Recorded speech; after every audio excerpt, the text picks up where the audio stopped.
Welcome everyone. Welcome to the today's session on anti-cancer diet. And जैसा कि हम सबको पता है कि डाइट एक बहुत ही ज़्यादा इम्पॉर्टेंट रोल प्ले करती है हीलिंग में. जैसे हम बोलते हैं कि love heals cancer, similarly food heals cancer.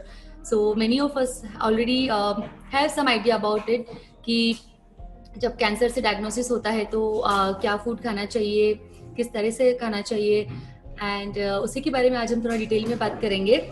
I'm Dimple Parmar, your host for today's session, and we have with us our onco-nutritionist Shilpa and Triveni, जिनसे आप क्वेश्चंस पूछ सकते हैं. आप लोगों ने ऑलरेडी ग्रुप में काफ़ी सारे क्वेश्चंस शेयर किए थे, सो आज हम उसी के बारे में डिस्कशन करने वाले हैं, उसका आंसर करने वाले हैं. और अगर आपको और भी क्वेश्चंस है तो आप यहाँ पे चैट में भी लिख सकते हैं, एंड आप अपना जूम में ऑप्शन आता है हैंड रेज करने का, सो आप अपना हैंड रेज कर सकते हैं एंड मैं आपको अनम्यूट करने का परमिशन दूंगी, एंड फिर आप अपना क्वेश्चंस भी पूछ सकते हैं.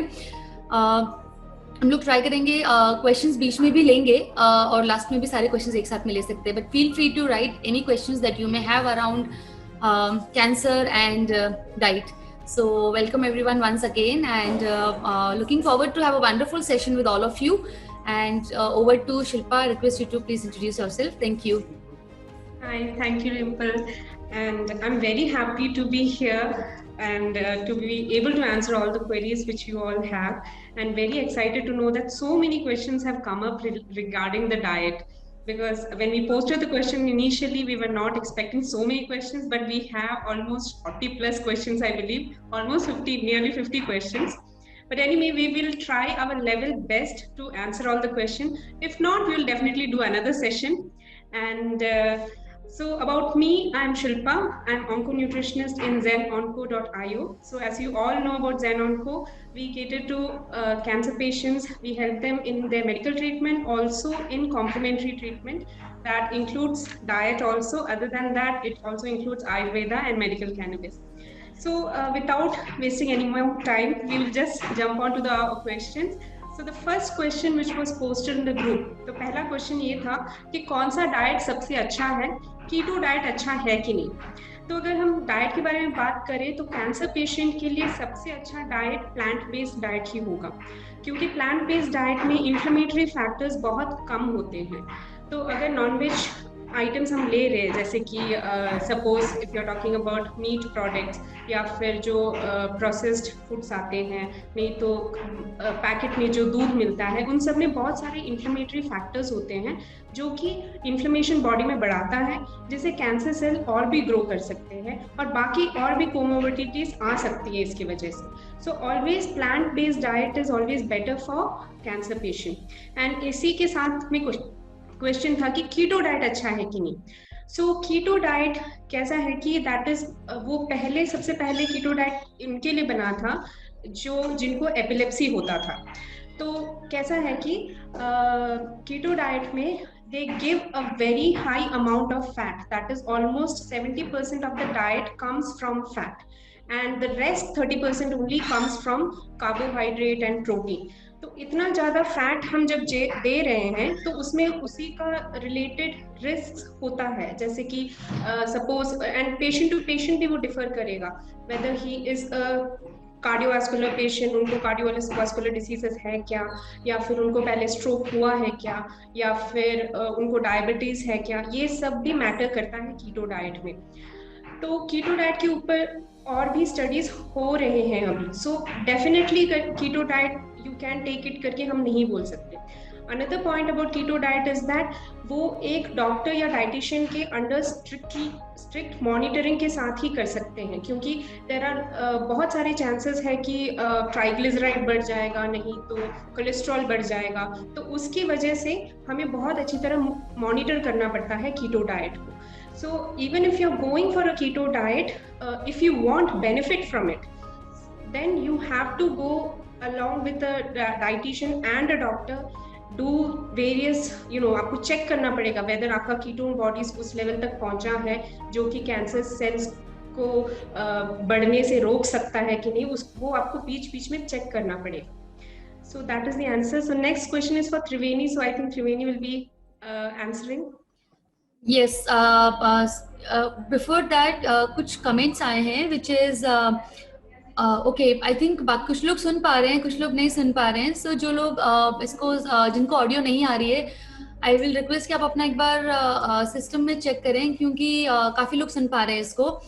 And what diet she should follow, is liquid diet better? So Karishma का क्वेश्चन है कि मदर इन लॉ को पेनक्रियाटिक कैंसर है, पेनक्रियास कैंसर है, तो उनका क्वेश्चन है कि उनको किस तरीके की डाइट लेनी चाहिए, लिक्विड डाइट उनके लिए अच्छी है क्या, या फिर कौन से फ्रूट्स और वेजिटेबल्स खाने चाहिए? तो पैनक्रियाटिक कैंसर में कैसे है, वो हम लिक्विड डाइट सॉफ्ट डाइट तब बोलते हैं जब when we are looking at the condition of the patient.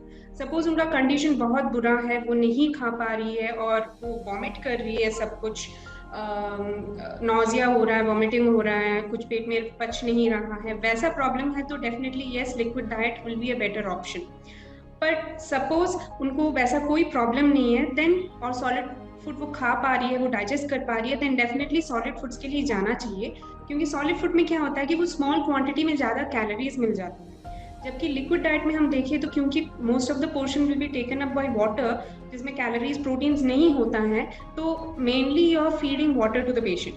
तो but if you don't have any other option then yes you can go for liquid diet. उनको वॉमिटिंग बहुत ज्यादा हो रही है. सॉरी, उनको वॉमिटिंग बहुत ज्यादा हो रही है. वॉमिटिंग बहुत ज्यादा हो रहा है तो उसका क्वेश्चन भी है आगे, which I will be explaining in detail. So, but for now, what I will tell you is that you can give them small quantity. अगर वॉमिटिंग बहुत ज्यादा हो रहा है तो स्मॉल स्मॉल क्वांटिटी देना पड़ेगा, और लिक्विड फॉर्म में देना ही अच्छा होगा. और वो स्मूदीज की तरह दे सकते हो. स्मूदीज में क्या होता है कि आप एक प्लांट बेस्ड मिल्क ऐड कर सकते हो, उसके साथ में कोई फ्रूट ऐड कर सकते हो, और चाहिए तो थोड़ा सीड्स ऐड कर सकते हो जैसे, और नट्स ऐड कर सकते हो. ये सब अच्छी तरह मैश करके if you are taking it, it becomes a very rich protein and carbohydrate एक ड्रिंक बन जाएगा.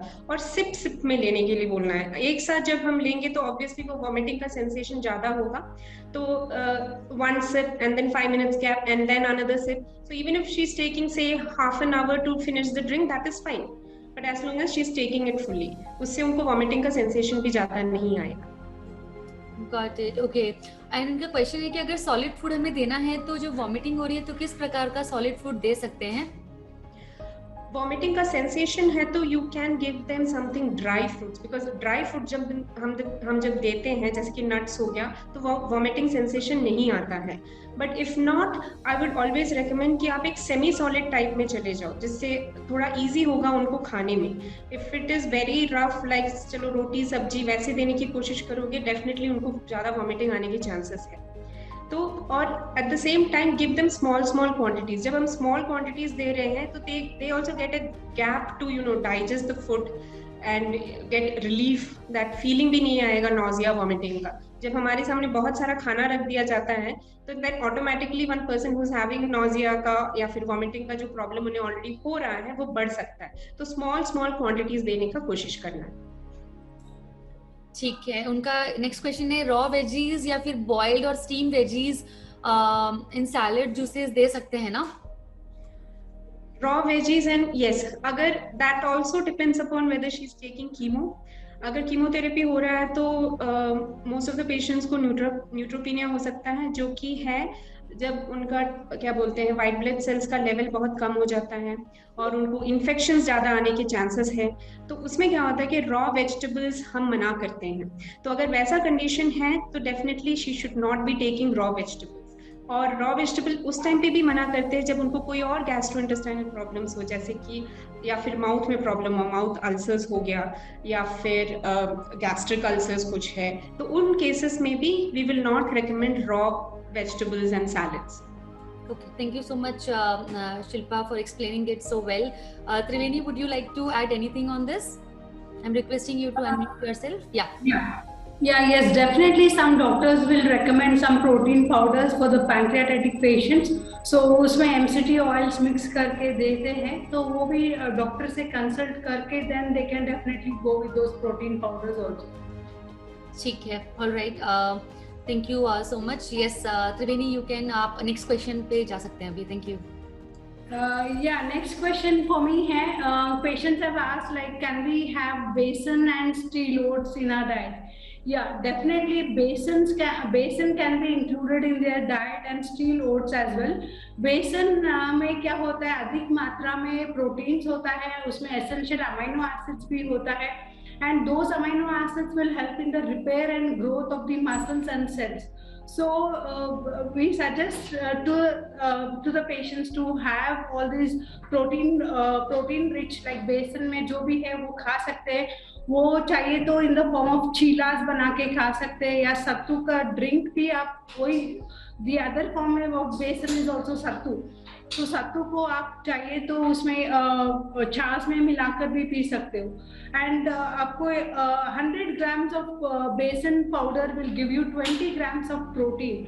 सो उसमें जो नॉन वेजिटेरियन वाले हैं तो बेसिकली हम एंटी कैंसर डाइट में we ask them not to go for animal foods and all.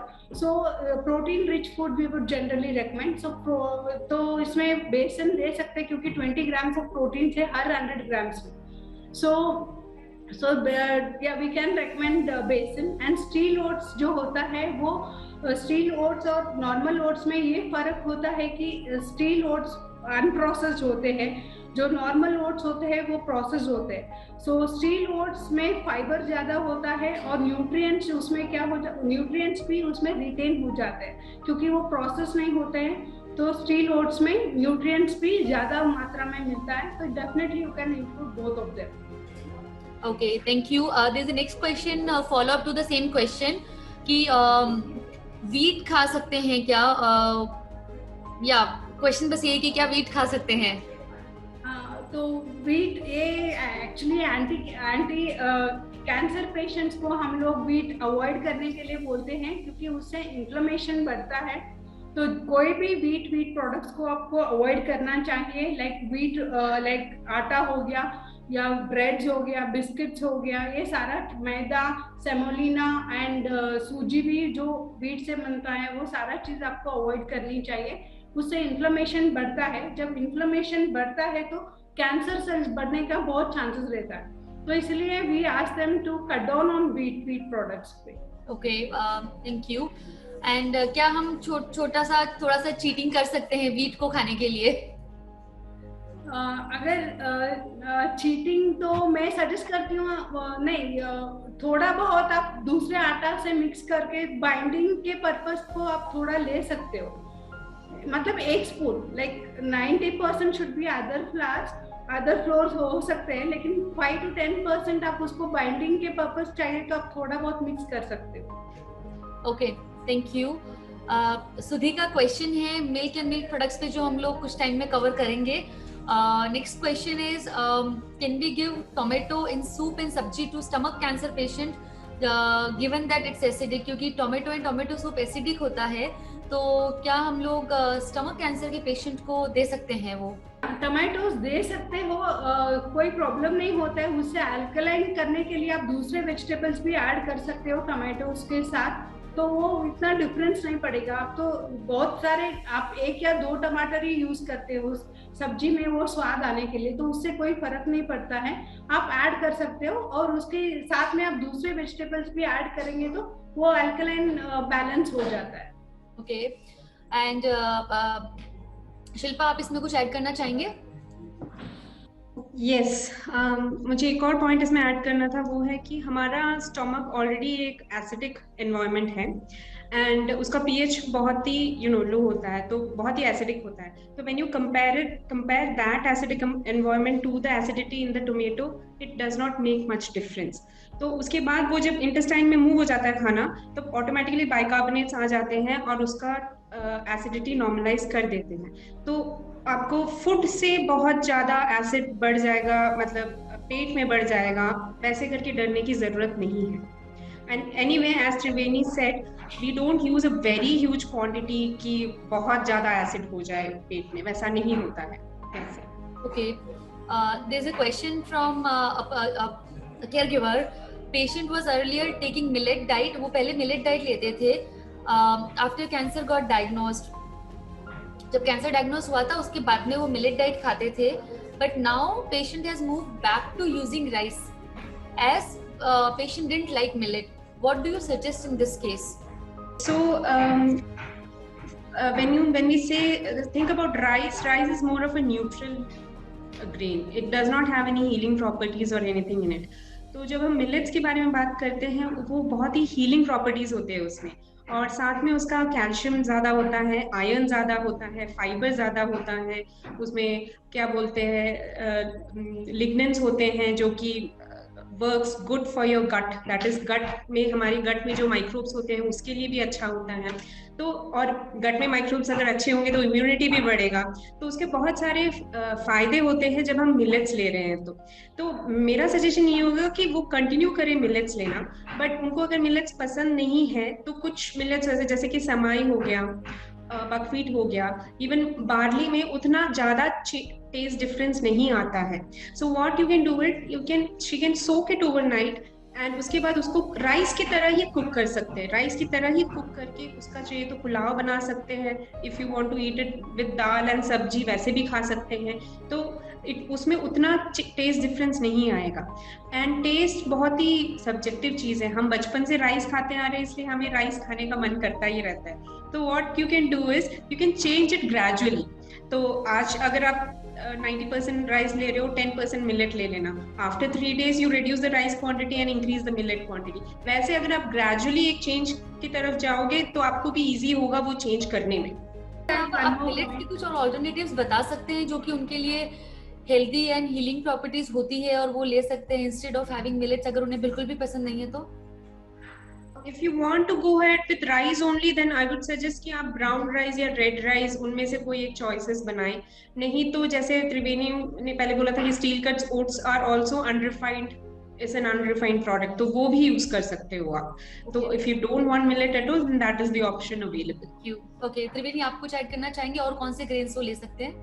या शी कैन हैव होल मूंग दाल भी ले सकते हो, बेसन भी ले सकते हैं, या आपको ओट्स के साथ कंबाइन करके बेसन और मूंग को कंबाइन करके उसे चीला बनाकर भी खा सकते हैं, या आपको पैनकेक्स भी बनाकर खा सकते हो बेसन से।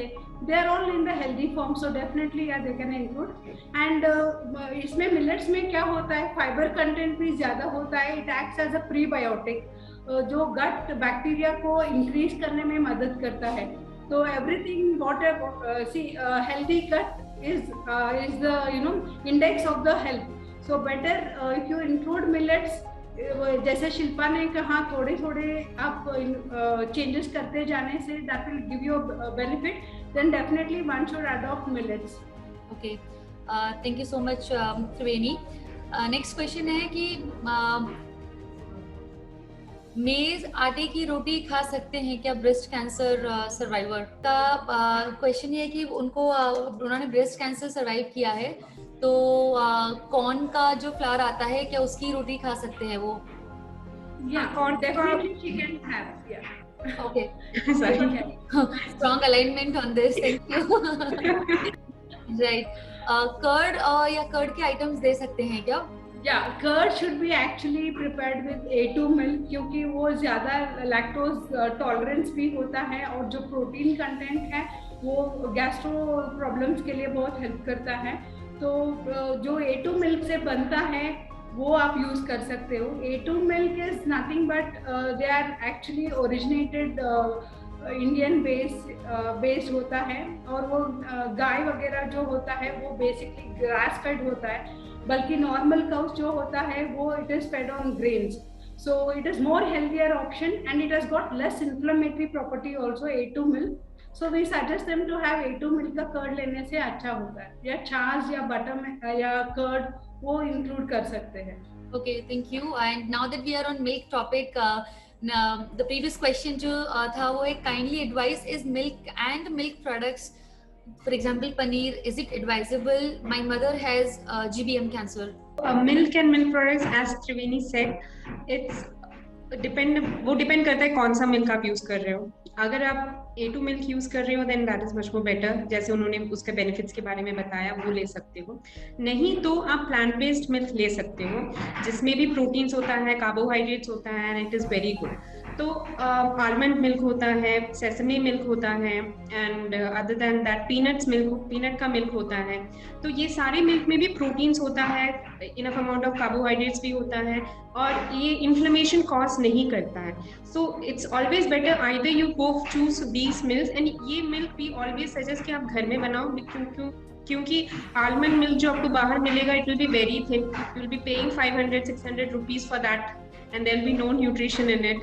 एंड तो घर में बनाना ज्यादा अच्छा होगा, और वो सेफ भी रहेगा आपके लिए, उसमें कोई प्रिजर्वेटिव्स कुछ भी नहीं होगा। So it's better to go for either plant based milk और you can go for A2 milk. Right. Okay, thank you. Yeah. And yes, you want to say something? Actually plant based milk जैसे शिल्पा ने बताया घर में बनाने से बहुत अच्छा होता है, क्योंकि ये टेट्रा पैक्स में जो बनता है वो बन के पैक हो जाता है, उसमें थोड़े बहुत केमिकल्स भी लीच आउट होने का चांसेस रहता है। सो ऑलरेडी कैंसर पेशेंट्स में इम्यून सप्रेस होते हैं, तो उन लोगों के लिए टेट्रा पैक्स में एडवाइस नहीं करती हूँ। अगर ऐसे सिचुएशंस है तो आप उसको डेट का मैन्युफैक्चर डेट वगैरह देके आप इस्तेमाल कर सकते हैं। जब आप like you are not able to prepare milk at home in those conditions, या once in a while it's fine, but generally आप ज्यादा तरफ से घर पे बनाने के लिए कोशिश कीजिए। Okay, thank you. And I see that काफी सारे questions chat में आ रहे हैं, which is good कि हम काफी सारे हम लोग क्वेरीज सॉल्व कर पा रहे हैं। एंड कैंसर में फूड का सबसे ज्यादा इंपॉर्टेंस होता है। दो चीजें जो बहुत ही ज्यादा इंपॉर्टेंट है, one is right diet and second is the will power और the right emotional state of the patient, carrier and the family. So thank you. And I am also मैंने चैट में ग्रुप का link भी add किया है। सो अगर आपके पास follow up questions हैं या फिर आपको लगता है कि हाँ आपको और भी चीज़ों के बारे में जानना है कैंसर में, तो आप इस ग्रुप को भी ज्वाइन कर सकते हैं। Thank you. नेक्स्ट क्वेश्चन जो है वो है टी के रिगार्डिंग। तो हमने अभी डिस्कस किया कि हम लोग A2 मिल्क यूज़ कर सकते हैं। अगर आपको चाय का बहुत शौक है और आप नहीं रह सकते उसके बिना, तो A2 मिल्क की आप चाय बना सकते हैं। एक क्वेश्चन है, एल्कलाइन वाटर अच्छा होता है क्या? या अल्कलाइन वाटर अच्छा होता है। अल्कलाइन वाटर आप डिपेंड करता है कि आप कैसे बनाते हो, उसमें क्या क्या इंग्रेडिएंट्स डाल रहे हो, उससे फर्क पड़ता है। चाहिए तो आप अल्कलाइन वाटर बनाना चाहते हो तो उसमें थोड़ा बहुत आप लेमन डाल सकते हो, पुदीना भी डाल सकते हो, थोड़े स्लाइसेस का जिंजर भी डाल सकते हो। वो फ्लेवर भी एनहांस करेगा और बॉडी का अल्कलिटी भी बढ़ जाएगा उससे। एंड आप डाइट में भी चाहिए तो आप बहुत सारे वेजिटेबल्स एंड फ्रूट्स को जब आप इंक्लूड करते हो तो अल्कलिटी अपने आप बढ़ जाता है। तो स्पेसिफिकली आपका पीएच भी मेंटेन हो जाता है, तो उससे आपका गट बैक्टीरिया भी हेल्दी हो जाता है और आपका कैंसर सेल्स बढ़ने से भी हम रोक सकते हैं। Thank you so much Trivedi. एक क्वेश्चन है, what kind of food is advised for breast cancer warriors under रेमिशन? अगर ब्रेस्ट कैंसर वॉरियर है, उनका अभी रेमिशन चल रहा है, ट्रीटमेंट खत्म हो चुका है, तो उन्हें क्या क्या चीज़ों का ध्यान रखना चाहिए anti cancer and healthy lifestyle follow करने के लिए? तो रेमिशन पीरियड है तो भी क्या होता है कि उनको कैंसर वापस आने के चांसेस बहुत सारे होते हैं। तो एंड वापस आता है तो बहुत with a kick it comes back, so we have to be very careful. तो इसलिए अगेन हम एंटी कैंसर डाइट बेसिकली वही डाइट है जिसमें एंटी मतलब ना आए, that is the meaning basically. तो एंटी कैंसर डाइट ही फॉलो करना होगा। उसमें भी हमें इन्फ्लेमेशन कॉज करने वाले आइटम्स को अवॉइड करना होगा। उसके साथ साथ कुछ और चीजें हैं, इमोशनल वेलनेस का भी मेंटेनेंस बहुत अच्छा होता है। Stress if you are taking too much, that is also bad for your health. So वो चीजों का भी ख्याल रखना होगा। And if specifically if you are talking about diet only, then as we said before, inflammatory foods जैसे कि milk हो गया, मीट हो गया, ग्लूटेन हो गया, ये सब चीजें अवॉइड करना बहुत अच्छा होता है। And within that also breast cancer में what type of breast cancer भी मैटर करता है, whether it is ER positive और ER negative. If it is ER positive, then you have to avoid again soy products और which will spike up the oestrogen levels, वो उसको भी avoid करना होगा। तो उस सब का मेंटेनेंस, और बेसिकली एक हेल्थी डाइट होना चाहिए जिसमें प्लांट बेस्ड फूड्स ज्यादा होंगे और गुड अमाउंट ऑफ एक्सरसाइज भी होगा। तो if you are taking care of all of these things, then that is a better lifestyle so that you don't get cancer again. Thank you Shilpa. And in fact हम लोग का एक breast cancer warriors का group भी है, सो मैं उसका link share करती हूँ जो लोग those who want to join, because हम लोग काफ़ी सारे tips around food, around breast cancer रेमिशन, cure share करते हैं, सो आप उस ग्रुप को भी ज्वाइन कर सकते हैं. Thank you. Okay, next question is how to get A2 milk in metro cities. A2 milk is easily available in metro cities, है ना, जहाँ पर आप उनका वेबसाइट पर ढूंढ सकते हो, या आप कोई डिलीवरी कर सकता है तो आप उसका भी जानकारी आप नेट से मिल सकता है. जैसे बैंगलोर में है एक अक्षय कल्पा जो होता है, वो A2 मिल्क मतलब सप्लाई करता है, तो आप you can just Google and contact them and get the A2 milk. Okay, alright, thank you. Milk के रिप्लेसमेंट के लिए क्या हम soya milk, peanut milk, oat milk use कर सकते हैं क्या? मिल्क के रिप्लेसमेंट के लिए प्लांट बेस्ड मिल्क अगर बात किया जाए तो yes, you can use almond milk, oat, what do we say, peanut milk is good. Oat milk, when you are talking about, it's coming from a carbohydrate source, तो उसमें proteins उतना ज्यादा नहीं होगा. तो अगर हम मिल्क रिप्लेसमेंट के लिए सोच रहे हैं तो नट बेस्ड नहीं तो लेग्यूम बेस्ड मिल्क के लिए ज्यादा जाना अच्छा होगा. तो सेसमी मिल्क भी यूज कर सकते हो आप. और सोया मिल्क में भी डिपेंडिंग अबाउट, अगर आपका cancer is it has ER positive status, then soya milk will not be a very good option. उस टाइम पे आपको वो अवॉइड करना पड़ेगा. Okay, thank you. There is a question. Can you share the procedure कि milk कैसे बनता है? हम लोग डेफिनेटली जो ग्रुप हमने अभी लिंक शेयर किया है ब्रेस्ट कैंसर का, एंड अनदर ग्रुप हम लोग वहाँ पे रेसिपीज आपके साथ में शेयर कर देंगे. Thank you. Next question is sugar and sweets made by sugar. So yeah the constant debate. Yeah, definitely one should avoid the sugar, क्योंकि ऑलरेडी हम पहले भी बता चुके हैं कि it causes inflammation in the body, so definitely they should avoid. उसके अलावा आप नेचुरल स्वीटनेस जो है नेचर में, तो आप उनको इंक्लूड कर सकते हो. जैसे पाम जैगरी हो गया, फिग्स, डेट्स एंड स्टीविया जो आता है. स्टीविया यूजुअली आप पाउडर के फॉर्म में भी आता है एंड लीव्स के फॉर्म में भी आता है. We recommend you all to take stevia leaves. आप खरीद के उससे आप पाउडर बना के स्टोर करके उसको यूज कर सकते हैं. पैक्ड या पाउडर में क्या हो जाता है, we don't know how what other ingredients are mixed, we are not aware about the quality, so better we would recommend you to buy the stevia leaves and use it. Palm jaggery तो बहुत सारे इसमें मिल रहा है, forms में मिल रहा है, powdered forms में भी मिल रहा है, सिरप फॉर्म्स में भी मिल रहा है. You can always include them as well. उसके अलावा आपको कोकोनट शुगर भी मिल रहा है आजकल, तो even that can be replaced with normal sugars. Okay, thank you. Can a breast cancer survivor take jowar roti on daily basis? Variety include करते हैं तो बहुत ज्यादा अच्छा होता है. तो ज्वार रोटी ले सकते हैं, बट ज्वार रोटी जैसे पहले बोला था, रागी, ज्वार, बाजरा की बात की जाए तो वो तीनों हीलिंग प्रॉपर्टीज नहीं है. बाकी के मिलेट्स जैसे कि बकव्हीट हो गया, कोडो मिलेट हो गया, उन सब में हीलिंग प्रॉपर्टीज ज्यादा होती हैं. तो you can take jowar, not a problem. आपको डेली लेना है तो भी बाकी के मिलेट्स भी थोड़ा सा, जैसे कि आप रोटी ले रहे हो तो उसमें 2 टेबलस्पून कोडो मिलेट का भी डाल दीजिए, ऐसे करके ले सकते हो. That is much more better plan.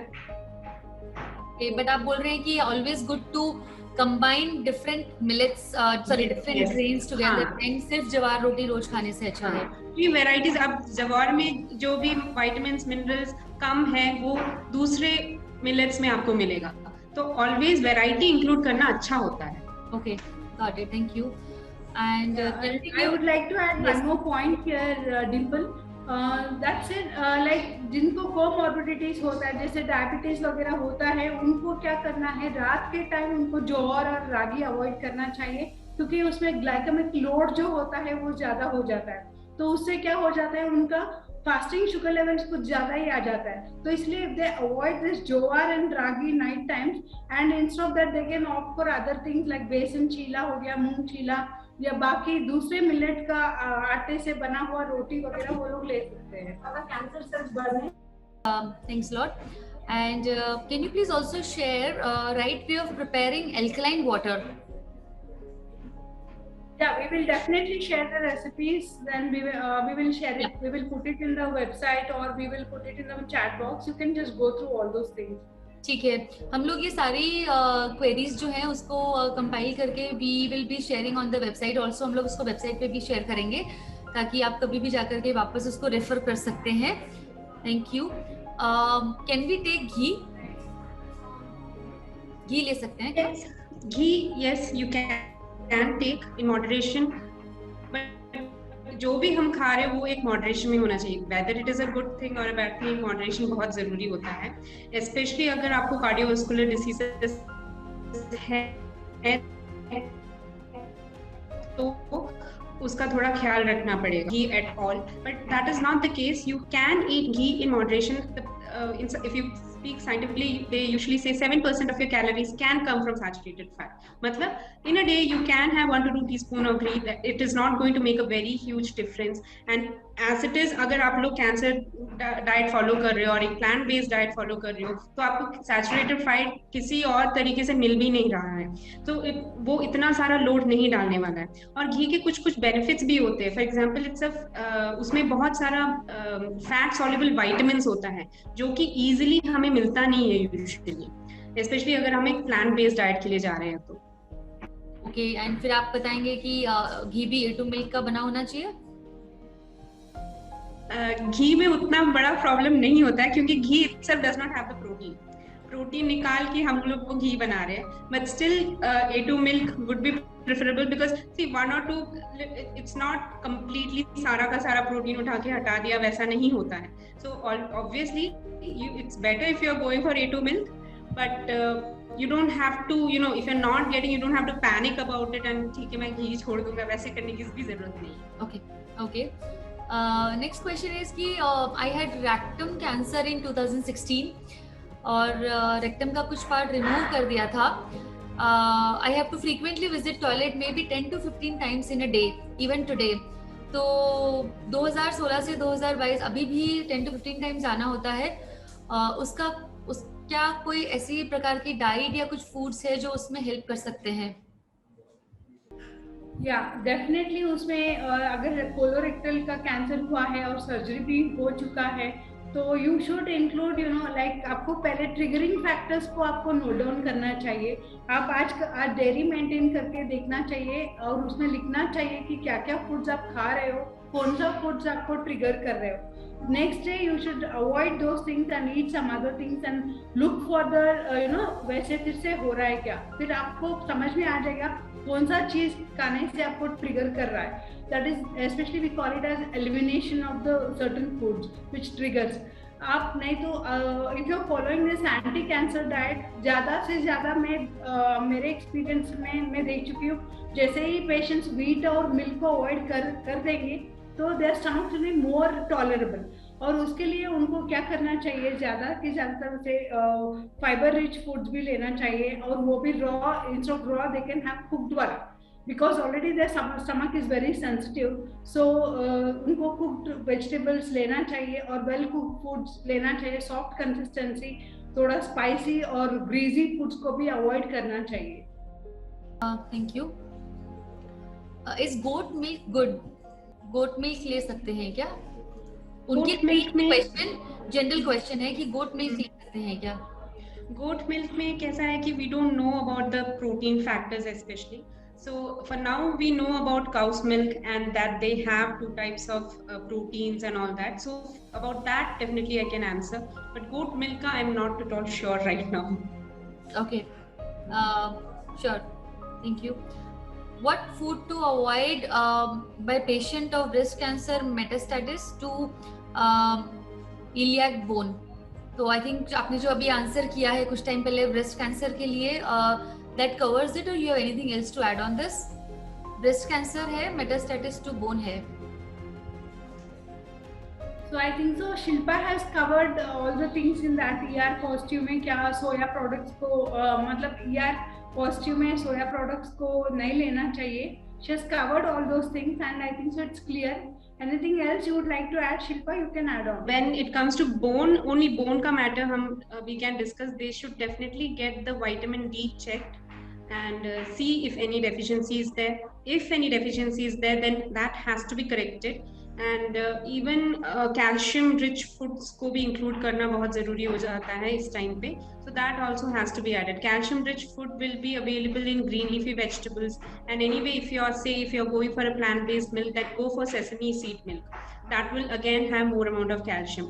And most of the millets like ragi and all is also a very good source of calcium. So even if you're going for an anti-cancer diet which includes sesame seeds, green leafy vegetables, और क्या बोलते हैं रागी and दूसरे millets, तो फिर आपको वो calcium के बारे में वरी करने की जरूरत नहीं पड़ेगी. पर विटामिन डी डेफिनेटली आपको चेक करना चाहिए, और अगर वो नॉर्मल है तो भी you have to get vitamin D continuously every day. तो उसके लिए एक 10 o'clock to 11 o'clock थोड़ी देर सनलाइट में अगर अपने आप को एक्सपोज करोगे तो आपको इजीली विटामिन डी मिल जाएगा. Okay, that's helpful. Can we use brown sugar at times? Brown sugar is basically like sugar. Only thing is it's not as refined as the other one, so no. Okay, got it. अगर कोई जैन है और वो nonveg बिल्कुल नहीं खा सकते हैं तो प्रोटीन कैसे बढ़ाएं अपनी डाइट में? वो लोग प्रोटीन बनाना चाहते हैं तो already we have discuss like soya milk हो गया, आलमंड मिल्क हो गया, या बेसन सत्तू हो गया, या rajma, kabuli chana, all this things are very good source of protein. वो इन चीज को लाइक एवरी मील में आप इंक्लूड करेंगे तो डेफिनेटली बैलेंस हो जाएगा. There will not be any deficiency as well. ये नहीं है कि सिर्फ नॉन वेज में ही प्रोटीन मिलते हैं, इवन वेजिटेरियन प्लांट बेस्ड में भी ज्यादा मात्रा में प्रोटीन्स होते हैं, वो आप इंक्लूड कर सकते हो. एंड रिसेंटली सीड्स में भी होता है. राइट, एंड रिसेंटली हमने ग्रुप में एक मैसेज भी शेयर किया था कुछ दिन. You can even add nuts. Okay, yeah, thank you. एक हमने मैसेज भी शेयर किया था recently. You can even sources of protein, so we can reshare that in the group once. Yes, Shifa. Yeah, we can include nuts and seeds also in the diet. That also will give बहुत अच्छा खासा protein मिलता है उससे. वो भी use कर सकते हो. स्प्राउट्स यूज कर सकते हो, उससे भी प्रोटीन मिलता है, वो भी अच्छा है. Okay. Can we use different type of seeds? Flex seeds है, grape seeds है, क्या हम वो खा सकते हैं और कितना खाना चाहिए? Hemp seeds, flax. No, forget. Yeah. तो फ्लैक्स सीड्स, हेम्प सीड्स आप यूज कर सकते हो. That is good. उसमें ओमेगा 3 फैटी एसिड्स भी आता है, फाइबर भी आता है.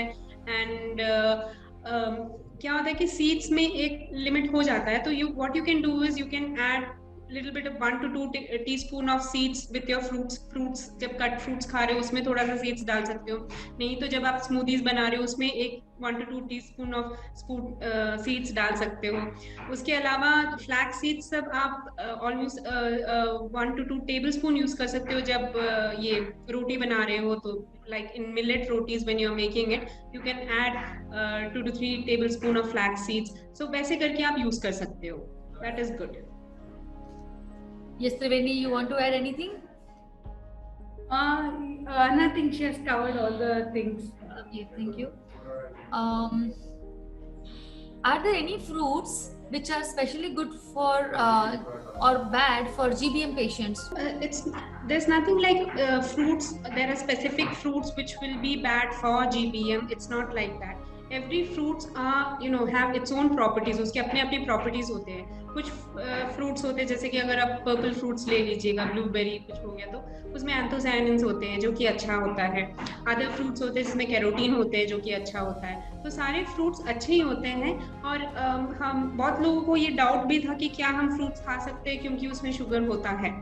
तो that also I answer here itself कि शुगर्स कैसा होता है, जब हम सिंपल शुगर ले रहे हैं वो हम अवॉइड करने की कोशिश कर रहे हैं. नेचुरली जो फूड में शुगर्स होता है, सिंपल शुगर क्योंकि वो रिफाइंड होता है इसलिए अवॉइड कर रहे हैं. वो इजीली अब्जॉर्ब हो जाता है बॉडी में, उसको कोई भी रेसिस्टेंस नहीं होता है अब्जॉर्ब होने के लिए, और इजीली वो कैंसर सेल्स यूज भी कर सकते हैं. बट अगर हम नेचुरल फ्रूट के बारे में बात कर रहे हैं तो उसमें उतना बड़ा कंटेंट ऑफ शुगर नहीं होता है. साथ में उसमें बहुत सारे फाइटोकेमिकल्स होते हैं, एंटीऑक्सीडेंट्स होते हैं, जो कि बहुत अच्छा होता है हमारे पूरे ओवरऑल हेल्थ के लिए। और ऊपर से फाइबर होता है जिसकी वजह से बहुत जल्दी अब्जॉर्ब नहीं होता है बॉडी में। सो it is good. And GBM के लिए स्पेसिफिक फ्रूट्स अवॉइड करना है करके नहीं है, there is nothing like that. Okay, GBM के साथ अगर कोई कोमॉर्बिडिटीज होता है, डायबिटीज वगैरह होता है, तो उसमें थोड़ा बहुत सीजनल फ्रूट्स में रेस्ट्रिक्शन होता है, क्योंकि उसमें हाई फ्रक्टोज होता है, जैसे मैंगो, चीकू, बड़ा बनाना जो होता है, वो सारे चीज थोड़ा लिमिटेशंस में लेना चाहिए, बल्कि पूरा अवॉइड भी नहीं करना चाहिए, लिमिटेशंस में खाना चाहिए। Okay, got it. There's a question, what do we have to avoid gases naturally? I'm taking methi powder 1 teaspoon morning and evening, feel a little relieved, but is there anything more powerful? उनको gas का problem बहुत ज़्यादा है, वो अभी मेथी powder ले रहे हैं सुबह शाम 1 चम्मच, और क्या कर सकते हैं जिससे कि रिलीफ मिले इससे? गैस के लिए क्या कर सकते हैं कि बहुत सारी चीजें, फूड के अलावा लाइफस्टाइल का प्रॉब्लम से भी गैस हो सकता है। तो जब आप वो खा रहे हैं तो they have to sit in an upright position, वो पोजीशन भी करेक्ट होना चाहिए। लेट के खा रहे हैं तो वैसे खाने से गैस फॉर्मेशन थोड़ा और ज्यादा बढ़ सकता है। ऊपर से जब खा रहे हैं तो बहुत धीरे धीरे खाना चाहिए, मीन्स अच्छी तरह खाने को च्यू करके खाना चाहिए। और बहुत जल्दी जल्दी खाएंगे तो क्या होगा, एयर भी हम उसके साथ साथ लेते हैं, that also adds to the gas formation. And other than that, खाने में अगर हम देखा जाए तो अजवाइन बहुत अच्छा होता है, कैरम सीड्स बोलते हैं उसे इंग्लिश में। सो उसका चाहिए तो अगर शुगर सब नहीं है तो पाम जैगरी में मिक्स करके बॉल बना के ले सकते हैं। नहीं तो वो 1 teaspoon along with saunf, that is fennel seeds, वो 1 teaspoon, 1 litre of water, 2 litres of water you can take, उसको अच्छी तरह बॉईल करके और आधा लेके आना है, ताकि अच्छी तरह उस पानी में वो घुल जाए, और वो पानी आप पी सकते हो, means through out the day वो वाला पानी आप पी सकते हो, वो भी अच्छा होता है। और अजवाइन उस चीजों में भी डाल सकते हैं जिसकी वजह से गैस होता है, जैसे कि कुछ लोगों को दाल खाने से गैस होता है तो उसमें अजवाइन डाल सकते हैं, वो उसका प्रिपरेशन जब बन रहा है तो उसमें अजवाइन डाल सकते हैं। हींग भी अच्छा होता है गैस ना होने के लिए, तो हींग नहीं तो एसफोएटिडा वो भी यूज कर सकते हैं गैस का प्रॉब्लम हटाने के लिए। और गैस एक और वजह से होता है जब हमारा गट का माइक्रोब्स अच्छा नहीं होता है, जब गुड बैक्टीरियाज के बदले में बैड बैक्टीरिया जब ज्यादा हो जाता है तो गैस फॉर्मेशन भी ज्यादा हो सकता है। तो इसलिए हमें गुड बैक्टीरियाज को ज्यादा करने की कोशिश करनी है। उसके लिए 2 चीजें चाहिए, प्रीबायोटिक्स आपको मिलेगा ग्रीन लीफी वेजिटेबल्स से मिलेगा, और ब्रोकोली, कॉलीफ्लावर, उन चीजों से आपको मिलेगा, लेग्यूम्स से मिलेगा, that is dal, different types of dal से मिलेगा, with skin, not the dal split dal, with skin जो दाल होता है, ग्राम्स होता है, उससे आपको प्रीबायोटिक्स मिलेगा। और प्रोबायोटिक्स मिलेगा आपको कर्ड से मिलेगा, केफिर से मिलेगा, रागी का अंबाली बना सकते हैं उससे मिलेगा।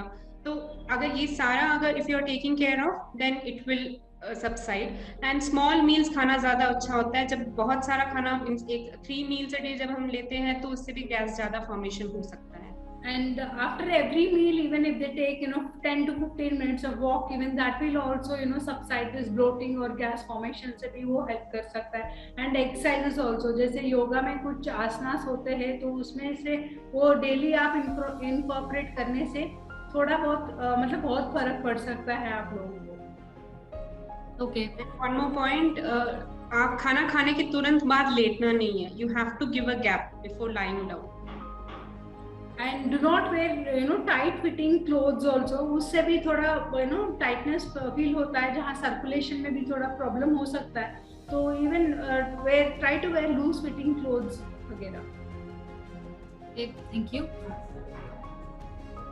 Can stomach cancer patient eat papaya and banana every day? Yes, absolutely he can eat, there is no problem, because papaya में जो enzymes होते हैं वो they are very easy to digest, and जैसे हमने ऑलरेडी फ्रूट्स के बारे में बहुत कुछ इन डिटेल हमने बता दिया है, they can definitely include. Okay. Thank you. आप कुछ ऐड करना चाहेंगे इस पे शिल्पा कि कितना मॉडरेशन में लेना चाहिए ये? वही कोमॉर्बिडिटीज है तो उसको थोड़ा ध्यान में रख के लेना चाहिए। त्रिवेणी में लास्ट टाइम बोला था the same thing, so I'll just repeat on that.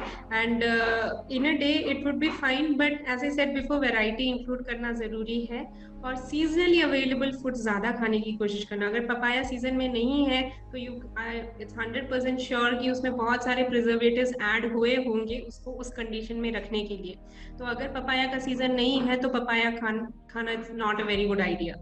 आप वो फ्रूट्स सेलेक्ट कीजिए जो कि सीजनली अवेलेबल है। Okay, got it. That's very true कि जब कोमॉर्बिडिटीज होती है तो हमें क्या हम खा रहे हैं वो काफी ध्यान रखना चाहिए, बिकॉज हम कैंसर को फोकस में रखते हैं कि ठीक है ब्रेस्ट कैंसर है, जीबीएम है, तो एंटी कैंसर फूड्स ये सब होते हैं और वो मुझे खाने चाहिए। But at the same time हमें ये भी देखना होता है कि क्या मुझे कोई और कंडीशन है, क्या liver, kidney, BP, thyroid, diabetes, कोई भी कुछ भी कंडीशन हो सकती है, क्या मुझे वो है? क्योंकि जब ऐसा कंडीशन होता है, जब कोमॉर्बिडिटीज होती है तो काफी सारे रेस्ट्रिक्शंस होते हैं। तो हमने कई बार पेशेंट्स के साथ देखा है जब वो आते हैं हमारे पास में, तब उनको एक पेशेंट था, उनको रीनल कैंसर था और वो व्हीट ग्रास ले रहे थे क्योंकि उन्हें किसी ने बताया कि हाँ व्हीट ग्रास कैंसर पेशेंट्स के लिए बहुत अच्छा होता है। बट उनमें उनका बाद में किडनी बहुत स्वेल हो गया था और उनको अल्टीमेटली डायलिसिस करवाना पड़ा क्योंकि व्हीट ग्रास में हाई पोटेशियम होता है और वो किडनी को डैमेज कर सकता है। तो उनके केस में एग्जैक्टली वही हुआ। तो दो wheat grass is very good for cancer patients but not in many conditions such as renal cases जहाँ पे आपको किडनी प्रॉब्लम ऑलरेडी एग्जिस्ट करता है। इसके लिए बहुत ही इंपॉर्टेंट है कि डाइट को आप फूड की मेडिसिन की तरह समझें कि हर प्रकार का डाइट हर पेशेंट्स के लिए एप्लीकेबल नहीं होता है। So we really need to see कि मेरी क्या कंडीशन है, मेरी क्या ड्रग्स चल रही है। ड्रग्स से न्यूट्रास्यूटिकल्स भी लोग लेते हैं, सप्लीमेंट्स भी लेते हैं। मैंने ग्रुप्स में देखा है कि पेशेंट्स कीमोथेरेपी पे हैं, पर्टिकुलर टाइप का उनका ट्रीटमेंट चल रहा है, फिर भी वो कुर्क्यूमिन ले रहे हैं क्योंकि ऐसे सुना है कि कुर्क्यूमिन अच्छा होता है। कुर्क्यूमिन बहुत अच्छा होता है लेकिन सर्टेन कंडीशंस में वो नहीं ले सकते हैं, ट्रीटमेंट खत्म होने के बाद ही ले सकते हैं। सो ऐसे कई चीजें होती है जो आपस में क्लैश करती है। इसीलिए बहुत इंपॉर्टेंट है कि आप देखें कि कैंसर प्रोफाइल क्या है, कैंसर टाइप क्या है, बॉडी की कंडीशन क्या है, कौन सा ड्रग्स चल रहा है, क्या इंट्रैक्शन हो रहा है, कोमॉर्बिडिटीज क्या है। उसके बाद में ही आपका एक पर्सनलाइज्ड होता है कि हाँ मुझे मेरी कंडीशन के लिए ये सब चीजें करनी, बिकॉज किसी और के लिए जो काम आया है वो शायद आपके लिए ना काम आए और क्या पता आपके लिए वो हार्मफुल भी हो सकता है। सो इसके लिए हमेशा इन सब चीजों का आपको ध्यान रखना चाहिए। Thank you. Next question is, I got detected with gallbladder, port site carcinoma, pancreas with abdominal wall metastasis. Please suggest as first chemo done and further 2 more cycle planned. तो उनका अभी कीमोथेरेपी शुरू हुआ है और 2 और होने वाला है। सो ड्यूरिंग कीमोथेरेपी किस प्रकार की डाइट उन्हें खानी चाहिए? गॉल ब्लैडर कैंसर है, मेटास्टेटिस है। During chemotherapy the thing is this is very specific, right. तो हमें इस केस में जैसे आपने अभी बोला कि क्या मेडिकेशंस जा रहे हैं, क्या उनको कोमॉर्बिडिटीज हो रहा है, और जब व्हेन स्टमक और गॉल ब्लैडर है तो उसमें डेफिनेटली डाइजेस्टिव प्रॉब्लम्स बहुत सारे होंगे। तो वो सब देख के जान के उसके हिसाब से ही उनका एक डाइट बता सकते हैं। सो क्योंकि कैंसर पेशेंट में एक पेशेंट को जो सिम्टम्स होता है वही अगले पेशेंट को भी होता है, वैसा नहीं होता है। So it's different for different patients. So depending upon क्या क्या फैक्टर्स है, कौन सा मेडिकेशन चल रहा है वो भी डिपेंड करता है। विद मेडिकेशन अगर चेंज होता था तो उसके हिसाब से न्यूट्रास्यूटिकल सप्लीमेंट्स और डाइट भी चेंज करना पड़ेगा। तो we will have to be I think that you will have to get in touch with a dietitian. We can also help you out in this case to make a personalized diet plan because it's a very specific question. And one more thing I would like to add is, जब gall bladder में कुछ problem हो जाता है तो fat metabolism कम हो जाता है, तो उसमें ज़्यादा फैट्स की भी रेस्ट्रिक्शन हो जाता है। तो we should be very specific in preparing, looking all the parameters, हम ब्लड पैरामीटर्स वगैरह चेक करके तभी उनको डाइट सजेस्ट कर सकते हैं, because he is already on chemo and he is having other issues also. So lot of things has to be taken care before prescribing this diet. We can just suggesting on one basis. आप ध्यान में रख के एक ही basis पर आप diet chart prepare नहीं कर सकते हो। we have to keep other things also into consideration and then prepare a diet chart for them. Got it. Thank you. Is lobia allowed for breast cancer survivor? Yeah, lobia is allowed. It is having a good amount of proteins in it. Definitely, it is go for lobia. There's no harm in consuming lobia. Okay. Thank you. Shilpa, there's a question for you कि हमें क्या तरीके का खाना खाना चाहिए haemoglobin बढ़ाने के लिए? ये कांस्टेंट ट्रबल रहता है कैंसर पेशेंट्स के लिए, बहुत ऊपर नीचे होता है हीमोग्लोबिन, तो क्या करना चाहिए उसके लिए? हीमोग्लोबिन के लिए बेसिकली जो चीजें चाहिए दैट इज प्रोटीन, आयरन, वो दोनों है मेन कंस्टिट्यूएंट्स। तो प्रोटीन का कैसा है कि आपको प्रोटीन आसानी से मिल जाएगा even if it is a plant based diet. जैसे पहले बोला था, डिफरेंट टाइप्स ऑफ दाल्स है, ग्राम्स है, सत्तू पाउडर है और बेसन, इन सब में अच्छा खासा प्रोटीन होता है। तो ये अगर आप 3 टाइम्स अ डे मिनिमम की बात कर रही हूँ, 3 टाइम्स अ डे एटलीस्ट अगर आप कोई ना कोई 1 पोर्शन प्रोटीन रख रहे हो तो योर प्रोटीन रिक्वायरमेंट आपका मीट हो जाएगा। उसके अलावा आपको चाहिए आयरन आपको मिल जाएगा ग्रीन लीफी वेजिटेबल्स से। उसके अलावा पाम जैगरी में आयरन होता है। अगर आप शिफ्ट करते हैं मिलेट्स की तरफ, मींस व्हीट राइस सब छोड़ के अगर आप मिलेट्स ले रहे हैं तो उसमें भी होता है बहुत अच्छा iron. Ragi is a very good source, has very good amount of iron in it. उसके अलावा there are other things, prickly pear का जूस में भी बहुत आयरन होता है। It's not means it's available in India in the form of bottles, you can, आप उसका पानी में मिक्स करके पी सकते हैं, उसमें भी बहुत अच्छा खासा आयरन होता है।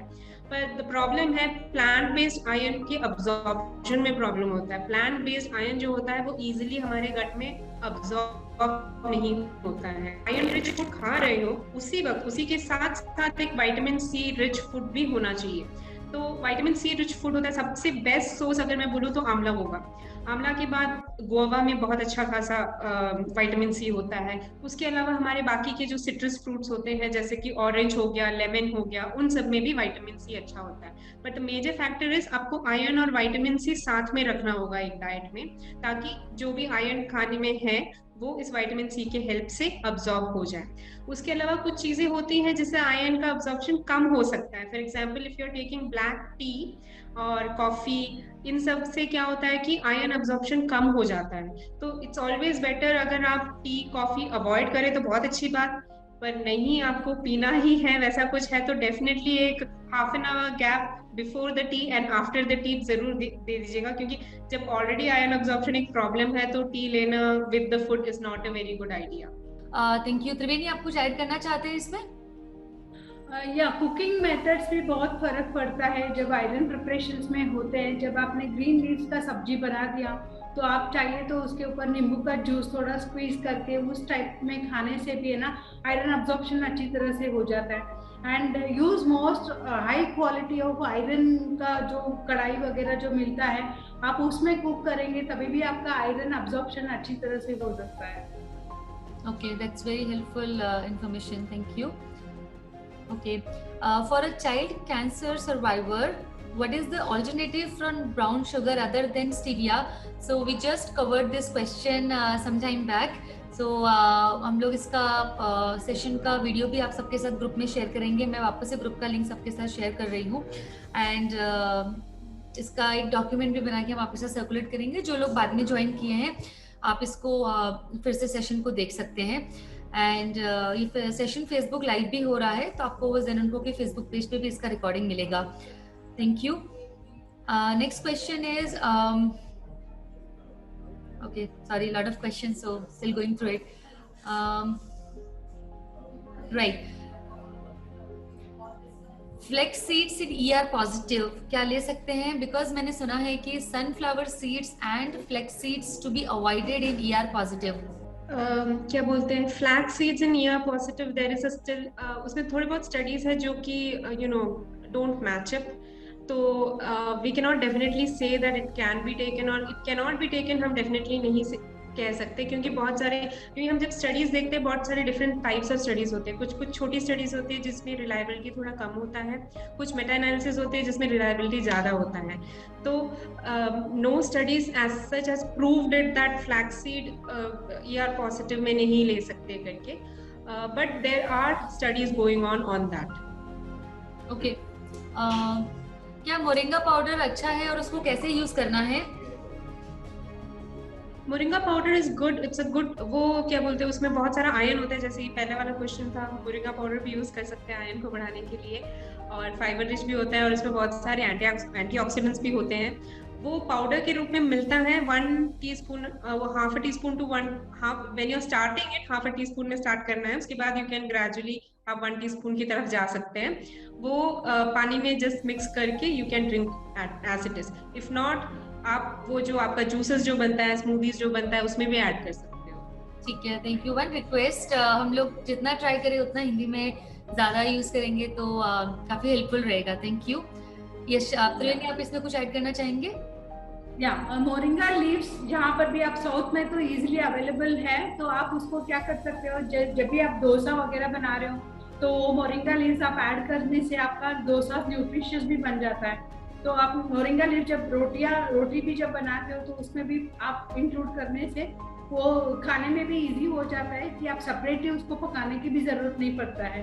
तो आप जैसे इसको मिक्स करके खाएंगे तो डेफिनेटली आपको सारे न्यूट्रिएंट्स मिल ही जाता है। Next question, cashew and pistachio good for breast cancer survivor? Question है ये। Actually, how much quantity of nuts should be consumed? Should be taken raw or overnight soaked? Which are best nuts for breast cancer survivor and right time of consuming? So question ये है कि हमें काजू and पिस्ता क्या वो अच्छा है हमारे लिए, और हमें कितना खाना चाहिए, क्या हमें उसे सोक करना चाहिए, और कब खाना चाहिए? एनीथिंग इन मॉडरेशन, जो भी आप खाते हो थोड़ा लिमिटेशंस में खाएंगे तो कुछ ज्यादा डिफरेंसेस नहीं आता है बॉडी में। तो उसको आप मैं सजेस्ट करती हूँ कि आप एक फिशफुल ले सकते हो सारे मिला के, लाइक आलमंड्स, वॉलनट्स, पिस्ता, काजू सब मिला के सीड्स के साथ मिल के आपको एक फिशफुल लेने से वो हेल्दी होता है। Daily 1 fistful is recommended. और सोक करना है क्या? Yeah, like everything, like walnuts and all, I think so taste will not be that good, so आप almonds वगैरह soak कर सकते हो, then you can have it, और you can आप जब smoothies में include करना चाहते हो तो सारा soak करके आप ले सकते हो। कच्चा तो आप खाना चाहते हो तो then definitely थोड़े सीड्स वगैरह आप soak करके खा सकते हो, almonds भी soak करके खा सकते हो, लेकिन कोई पिस्ता, काजू definitely the taste आपको enhance नहीं होता है, तो आप कोई भी फॉर्म में ले सकते हो उसमें। क्या stomach cancer patient small portion में alcohol once in a week ले सकते हैं? Definitely no. We as a nutritionist we definitely tell no to any alcohol या कुछ और सिगरेट्स वगैरह हम मना ही कर देते हैं। It is good, क्योंकि उससे क्या हो जाता है हमारे शरीर में टॉक्सिसिटी बढ़ जाता है। Then again when already you have so many other conditions like cancer वगैरह है, उसी में ही आपका टॉक्सिसिटी और इन्फ्लेमेशन ज्यादा बढ़ जाता है, और अल्कोहल लेने से आप और भी बढ़ा रहे हो, इसलिए then definitely no to alcohol. Okay. Shilpa, आपका भी यही कहना है? I would say the same thing. There's no change because it's stomach cancer. Major thing वो भी है, हमें वो भी देखना है कि stomach cancer we are talking about. Okay. Raw tomato slice is suggested for pancreas patients in evening. Pancreas patients हैं तो उनको क्या शाम को raw tomato खा सकते हैं वो? Raw tomatoes as such will not cause much problem. जैसे मैंने पहले बोला था, सपोज अगर कीमोथेरेपी चल रहा है, उनका WBC सब कम है, न्यूट्रोपीनिया है, तो definitely yes, raw out of the index, out of this meal plan. And other thing is that potassium is उसमें tomato again a very rich source of potassium, तो kidney diseases है तो again वहाँ पे भी वो नहीं ले सकते। तो comorbidities के हिसाब से अगर कोई प्रॉब्लम है तो वो नहीं ले सकते, but otherwise for pancreatic cancer वाले पेशेंट को चाहिए तो then they can take. There are many plant based protein in the market, are they good? मुझे थायराइड कैंसर है और मुझे फिट रहना है, लेकिन मेरा वेट लॉस बहुत हो रहा है, तो मुझे कौन सा प्लांट बेस्ड प्रोटीन खाना चाहिए? प्लांट बेस्ड प्रोटीन में जैसे पहले बोला था, क्योंकि थायराइड कैंसर है, hormone will be a matter, तो soy milk definitely out of the picture, should be out of the picture, and other milk like almond milk, peanut milk, sesame seed milk वो ले सकते हैं। पर market में जो मिलता है, पहले जैसे मैंने बोला था, वो बहुत डाइल्यूटेड फॉर्म में मिलेगा आपको, तो it's not going to benefit you, उससे ज़्यादा बेनिफिट नहीं होने वाला है, क्योंकि उसमें उतना सारा न्यूट्रिएंट्स नहीं होता है, प्रोटीन्स भी बहुत कम होता है। तो घर में अगर आप बना सकते हो तो वो ज़्यादा अच्छा होगा। ओके अगर ज्यादा वेट लॉस हो रहा है तो you can consult your doctor और डाइटिशियन को कंसल्ट करके आप कोई भी सप्लीमेंट भी ले सकते हो, प्रोटीन सप्लीमेंट्स भी ऐड कर सकते हो, जिससे अपने आपके डाइटिशियन या डॉक्टर्स आपके पूरा पैरामीटर्स, ब्लड पैरामीटर्स वगैरह पढ़ के ना आपको कौन सा सूट होता है वो चेक करके बता सकते हैं। Okay, thank you. मूंगफली सिकी हुई खा सकते हैं क्या ब्रेस्ट कैंसर रेडिएशन के टाइम या फिर कभी और भी?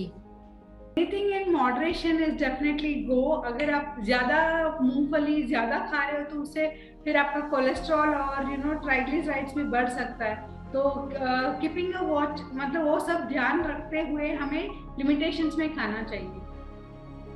ओके, शिल्पा? या एज अ स्नैक डेफिनेटली वो ले सकते हैं, स्पेशली अगर दूसरे मतलब प्रोटीन इनटेक दूसरे सोर्सेस से अगर कम है तो डेफिनेटली वो ऐसे स्नैक रख के खा सकते हैं। ओके, बॉडी में प्लेटलेट्स बढ़ाने के लिए किस प्रकार का फूड खाना चाहिए? प्लेटलेट्स बढ़ाने के लिए बेसिकली प्रोटीन्स अच्छा खासा होना चाहिए, बिकॉज प्लेटलेट्स हमारी बॉडी में जो भी सेल्स बनता है प्रोटीन से बनता है, तो प्रोटीन्स अच्छा खासा होना चाहिए। तो जैसे मैंने पहले बोला था, लेग्यूम्स, सत्तू पाउडर, आलमंड पाउडर का चपाती सब भी बनता है, ये सब ज़्यादा इंक्लूड कर सकते हो। उसके अलावा पपाया लीफ भी बेनिफिशियल है, उसका रस आप निकाल के ले सकते हो, और कुछ काढ़ा बनते हैं जैसे ये पारिजात लीफ, तुलसी लीफ, उन सब के काढ़ा मतलब बस उसको पानी में लेके वो लीफ डाल के थोड़ा बॉईल करना है एंड देन वो पानी पीना है, तो वो भी बहुत ही बेनिफिशियल है WBC मींस प्लेटलेट्स को बढ़ाने के लिए। ओके, और one more thing, sorry, vitamin C is also very important. Vitamin C बहुत जरूरी है इसके लिए। तो जैसे मैंने पहले बोला था, आंवला बहुत अच्छा सोर्स है विटामिन सी का, वो मिले तो वो लीजिए, नहीं तो गोवा है, नहीं तो ऑरेंज, लेमन, जो भी सिट्रस फ्रूट्स है उसमें भी विटामिन सी आपको मिल जाएगा। Okay, thank you. There was next question कि हम लोग अगर इफ ER पॉजिटिव है तो कुर्क्यूमिन ले सकते हैं क्या? एग्जैक्टली वही जो मैंने कुछ टाइम पहले बताया कि आपका कौन सा कैंसर है, क्या कंडीशन है, उसके हिसाब से ही न्यूट्रास्यूटिकल सप्लीमेंट्स ले सकते हैं। ER पॉजिटिव ब्रेस्ट कैंसर के केस में ओल्ड स्टडीज बताती हैं कि नहीं लेना चाहिए कुर्क्यूमिन, बट न्यू स्टडीज बताती हैं कि डिपेंड करता है कि आपका मेडिकेशन क्या चल रहा है, उसके हिसाब से आप कुर्क्यूमिन ले सकते हैं। यानी फॉर एग्जाम्पल अगर आपको बेनिफिशियल विद साइक्लोफॉस्फेमाइड अगर वो ड्रग चल रही है तो बेनिफिशियल है, but not beneficial with all drugs. तो डिपेंड करता है कि आपका ER पॉजिटिव में क्या ट्रीटमेंट चल रहा है। सो इसके लिए बेटर है कि आप अपनी ओवरऑल आपका जो कौन सी ड्रग्स है, क्या कंडीशन है, उसका न्यूट्रिशनिस्ट से या फिर किसी डॉक्टर से, ट्रीटिंग डॉक्टर से रिव्यू करवाएं, उसके बाद में ही कोई भी सप्लीमेंट या न्यूट्रास्यूटिकल लीजिए। बिकॉज कहने को यस ये प्लांट बेस्ड होते हैं, but still it's a very concentrated form of food, and when it goes in the body, जब ये बॉडी में जाता है तो ये मेडिसिन की तरह काम करता है। और उस केस में अगर आपका मेडिकल ट्रीटमेंट चल रहा है, आप कोई ड्रग पे हैं, तो आप नहीं चाहेंगे कि कोई भी क्लैश हो और रॉन्ग इंटरेक्शन हो। सो इसके लिए हमें बहुत ही कॉशियसली कोई भी न्यूट्रास्यूटिकल सप्लीमेंट यूज करना चाहिए। एंड इंडिया में बहुत लोग इसको प्रिस्क्राइब नहीं करते हैं, बिकॉज हर किसी को इसका नॉलेज नहीं होता है। हम लोग ग्रुप्स पे, कम्युनिटी में देखते हैं कि लोग अमेजोन से बाय कर तो लेते हैं, लेकिन क्या कितना क्वांटिटी में लेना है, कौन से कंडीशन पे लेना है, एक दूसरे मेंबर से पूछ के करते हैं। कई बार काफी दुख होता है देख के कि नहीं ऐसा नहीं होता है, साइंस इस तरीके से काम नहीं करती है। हेंस आप कौन सा न्यूट्रास्यूटिकल्स ले रहे हैं, क्या कंडीशन है, आप एक डाइटिशियन जो कि कैंसर में एक्सपर्ट है या फिर अपने ट्रीटिंग डॉक्टर से पूछ के ही करें ये चीज। But to answer this question, ER positive के केस में हर केस में ये बेनिफिशियल नहीं होता है। ओके, नेक्स्ट क्वेश्चन ये है कि kindly suggest diet for 30-year female patient suffering from triple negative breast cancer. Similar answer जो भी हमने डिस्कस किया, जो जनरल टिप्स है, जनरल जो फूड खा सकते हैं नहीं खा सकते हैं वो अभी हमने आपको बताया। एंड बाकी triple negative ER PR HER2 अगर नेगेटिव है तो डिपेंड करेगा आपका क्या ट्रीटमेंट है उसके हिसाब से, बट जनरल टिप्स जो अभी शेयर किया आप उसको फॉलो कर सकते हैं। त्रिवेणी आप एंड शिल्पा अगर आप ये भी शेयर कर सकते हैं कि क्या क्या फूड स्ट्रिक्ट नो होता है चाहे कोई भी प्रकार का कैंसर हो। हम बता चुके हैं कि एंटी इन्फ्लेमेटरी फूड जो होते हैं like wheat, milk, sugar, like all whites I can tell, नमक भी जो प्रोसेस्ड नमक जो होता है वो भी अवॉइड करना चाहिए। All those things anti inflammatory जो कॉज करता है उन सारे फूड्स को अवॉइड करना ही चाहिए।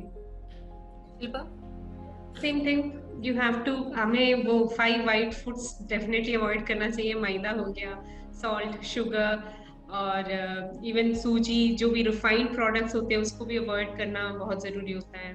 उसके अलावा मिल्क, कौन सा मिल्क यूज़ कर रहे हो वो मैटर करता है। जैसे पहले हमने ऑलरेडी बोल दिया A2 मिल्क, नहीं तो प्लांट बेस्ड मिल्क आप यूज़ कर सकते हो। और मीट एंड मीट प्रोडक्ट्स से भी इन्फ्लेमेशन बहुत ज़्यादा होता है। उसके अलावा अगर हम देखें तो प्रोसेस्ड फूड्स, जो भी फूड्स प्रोसेस्ड होते हैं वो भी अच्छा नहीं होता है। और हमेशा रिकमेंडेशन यही रहेगा कि आप seasonally available locally grown foods का इस्तेमाल करें, क्योंकि बाहर से जो फूड्स आते हैं ऑब्वियसली उसमें बहुत सारा प्रिजर्वेटिव्स होता है, केमिकल्स होता है, जो कि आपको बहुत ही नेगेटिवली अफेक्ट करेगा और कैंसर उससे बढ़ भी सकता है। ओके एंड जो फूड जो प्रोसेस होते हैं उसमें ज्यादा न्यूट्रिएंट्स लॉस हो जाता है। जब प्रोसेस करते हैं तो रिफाइंड करने के लिए उनमें ज्यादा सारे न्यूट्रिएंट्स लॉस हो जाता है, उससे कोई बेनिफिट तो नहीं होगा आपको। तो better try to avoid processed foods as much as possible. Yes right. And when we talk about refined, भी हम उसमें रिफाइंड ऑयल भी इंक्लूड करते हैं। दैट इज रिफाइंड ऑयल, जब प्रोसेस चल रहा था उसमें बहुत सारे न्यूट्रिएंट्स, जब रिफाइन कर रहे हैं तो उसमें बहुत सारे न्यूट्रिएंट्स चला जाता है। तो ऑलवेज बेटर अगर आप अनरिफाइंड ऑयल यूज करें तो। जो अगला क्वेश्चन है वो है आयुर्वेदिक एंड मेडिकल ट्रीटमेंट पे। इसका आंसर मैंने अभी अभी यहाँ पे शेयर किया है चैट में। Ayurveda and chemo can be done only if herbs don't clash with the medication. आपकी जो आयुर्वेदिक दवाई है वो मेडिकेशन के साथ क्लैश नहीं करनी चाहिए, हेवी मेटल्स नहीं होनी चाहिए उसके अंदर। एंड अगर आयुर्वेदिक डॉक्टर ने जेनरिक मेडिकेशंस प्रिस्क्राइब की है या फिर हाई डोसेज में एक हर्ब आपको प्रिस्क्राइब किया है तो इम्पॉर्टेंट है कि आप किसी और से उसको रिव्यू करवाएं। जेनरिक नहीं होनी चाहिए आयुर्वेदिक मेडिसिन, और सिंगल या डबल हर्ब का नहीं होना चाहिए। It should be combination of different herbs that body needs, जो बॉडी की रिक्वायरमेंट होती है। राइट, एंड डोसेज बहुत इंपॉर्टेंट होता है इसके अंदर। जब आप दोनों कीमोथेरेपी और आयुर्वेदिक मेडिसिन साथ में ले रहे हैं तो बिना प्रिस्क्रिप्शन के और बिना प्रैक्टिशनर के नहीं लेनी चाहिए। और अगर आपको किसी से भी कनेक्ट करना है तो हम कनेक्ट करवा सकते हैं। एक और है कि जो आयुर्वेदिक हमें कैसे पता चलेगा कि हेवी मेटल्स है या नहीं उसके अंदर। सो सेंड टू लैब और सर्टिफिकेट ऑफ एनालिसिस COA जो आता है। और अगर आप जिस भी आयुर्वेदिक डॉक्टर के पास जा रहे हैं उनसे भी पूछिए कि क्या आप मुझे COA दिखा सकते हैं, सर्टिफिकेट ऑफ एनालिसिस दिखा सकते हैं, जो कि एक ट्रस्टेड लैब का एनालिसिस होता है और ये हर आयुर्वेदिक डॉक्टर के पास होना चाहिए। ये एक डिटेल लैब असेसमेंट होता है और इसमें एक रिपोर्ट आती है जो ये बताती है कि इसमें हेवी मेटल्स एक्सेट्रा कितना है, इंग्रेडिएंट्स क्या है इसका। एंड अगर आप करवाते हैं वो टेस्ट तो उसका कॉस्ट 6,000 के आसपास होता है। किसी भी आपके पास में जो बायोकेमिकल रिसर्च लैब है वहां से आप ये टेस्ट करवा सकते हैं या फिर आप डॉक्टर से भी मंगवा सकते हैं। आपके साथ वो COA शेयर करेंगे। एंड हमने जो खुद का पर्सनल एक्सपीरियंस और जो हमने इतना ज़्यादा रिसर्च किया इसके ऊपर, उसमें हमने ये देखा है कि बहुत ज़्यादा डिस्क्रिपेंसी होती है आयुर्वेदिक मेडिसिन में। डिपेंड्स ऑन कि डॉक्टर टू डॉक्टर बहुत ज़्यादा होता है। मैन्युफैक्चर का रिपोर्ट होता है वो हमेशा पॉजिटिव होता है। तो हमने भी जब when we started doing this for Xenon को तो काफ़ी ज़्यादा हमने इसके ऊपर एनालिसिस किया था, रिपोर्ट्स निकलवाई थी और उसके बाद में देखा था कि कौन से अच्छे आयुर्वेदिक डॉक्टर्स हैं जो कैंसर में स्पेशलाइज करते हैं, खुद की मेडिसिन ग्रो करते हैं और उस पर फर्टिलाइजर, पेस्टिसाइड्स, हेवी मेटल्स वगैरह कुछ भी नहीं होनी चाहिए। क्योंकि अगर आपने राइट इंग्रेडिएंट नहीं यूज़ किया तो उसमें कई बार फर्टिलाइजर में कार्सिनोजेंस भी होते हैं। तो अगर आप कैंसर के लिए ही उसको ले रहे हैं और उसी में कार्सिनोजन है तो it's not good. So that answers the question कि आयुर्वेदिक मेडिसिन कीमो के साथ लेनी चाहिए या नहीं, डिपेंड्स कि आप कहाँ से ले रहे हैं और उसमें क्या है। नेक्स्ट क्वेश्चन है fermented foods like dosa, idli, dhokla, क्या वो ब्रेस्ट कैंसर पेशेंट खा सकते हैं? या डेफिनेटली वो इंक्लूड कर सकते हैं, क्योंकि उसमें जो बैक्टीरिया जो होता है वो गट इम्यून सिस्टम के लिए बहुत फायदेमंद होता है, तो डेफिनेटली ले सकते हो, उसमें कोई प्रॉब्लम नहीं होगा। ओके शिल्पा, एक और चीज ऐड करना है कि कुछ जब हम डोसा, इडली और ढोकला के बारे में बात कर रहे हैं, तो वो हम फर्मेंटेशन के बाद हीट करते हैं तो थोड़े बहुत माइक्रो ऑर्गेनिज्म उसमें डिस्ट्रॉय हो जाते हैं। तो उन फर्मेंटेड फूड के साथ साथ अनकुक्ड फर्मेंटेड फूड्स भी रखना अच्छा होता है, जैसे कि कर्ड, नहीं तो केफिर, नहीं तो जैसे पहले बोला था रागी अम्बली।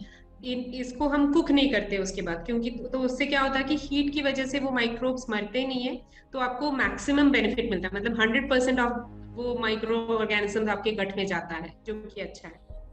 अगर पेनक्रियाज कैंसर है तो क्या ब्रोकली खा सकते हैं? ब्रोकली खा सकते हो, नॉट अ प्रॉब्लम। उसमें इंडोल्स होता है जो कि एक एंटीऑक्सीडेंट है, जो कि बहुत अच्छा होता है बॉडी के लिए, इवन कैंसर के लिए स्पेसिफिकली बहुत अच्छा होता है। बट ओनली थिंग इज, अगर आपको गैस का प्रॉब्लम वैसा कुछ है, नहीं तो स्पेसिफिकली ब्रोकली खाने से गैस होता है वैसा कोई प्रॉब्लम है, तो डेफिनेटली वो अवॉइड करना ही अच्छा होगा। Okay okay, and same case में इंश्योर मिल्क पाउडर दे सकते हैं क्या? मिल्क पाउडर बेसिकली मिल्क से आएगा, तो वही प्रॉब्लम होगा कि it's not very good, it's not a good idea.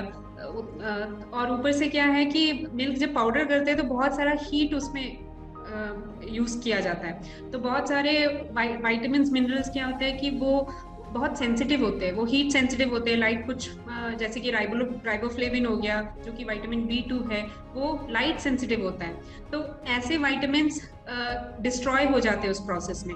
तो डेफिनेटली मिल्क पाउडर से तो बेहतर, अगर उसमें भी हम A2 मिल्क की बात कर रहे हैं अभी, तो मिल्क पाउडर से बेहतर है अगर आप A2 मिल्क का ही यूज करें, मतलब प्लांट बेस्ड मिल्क का यूज करें। सो अगर ER पॉजिटिव ब्रेस्ट कैंसर है और उन्हें विटामिन C लेना है, तो क्या वो रॉ फॉर्म में ले सकते हैं? फॉर एग्जाम्पल हिबिस्कस पेटल्स का जब टी बनाते हैं तो उसमें उससे विटामिन C मिलता है, तो क्या वो ले सकते हैं? यूजुअली विटामिन सी आप जब रॉ फॉर्म में ले सकते हो, दैट इज बेनिफिट। जब आप कुक करते हो तो एवोपरेशन में थोड़ा बहुत परसेंटेज कम हो जाता है, तो basically you can have it in the raw form, that does not affect for any kind of breast cancer. And another thing is, I don't know why this hibiscus petal tea came up here, but when you compare it with amla and all that, उसका vitamin C content उतना ज़्यादा नहीं होता है, तो if you can get amla then go for that one। और आंवला हम raw नहीं तो juices में use करने के लिए बोलते हैं, तो उससे आपको ज़्यादा मिलेगा भी। vitamin C भी बहुत, जैसे त्रिवेणी ने कहा, बहुत sensitive होता है heat और light। Okay, most of it will get destroyed in that process। Thank you. Okay, गन्ने का रस ले सकते हैं या नहीं? गन्ने का जूस?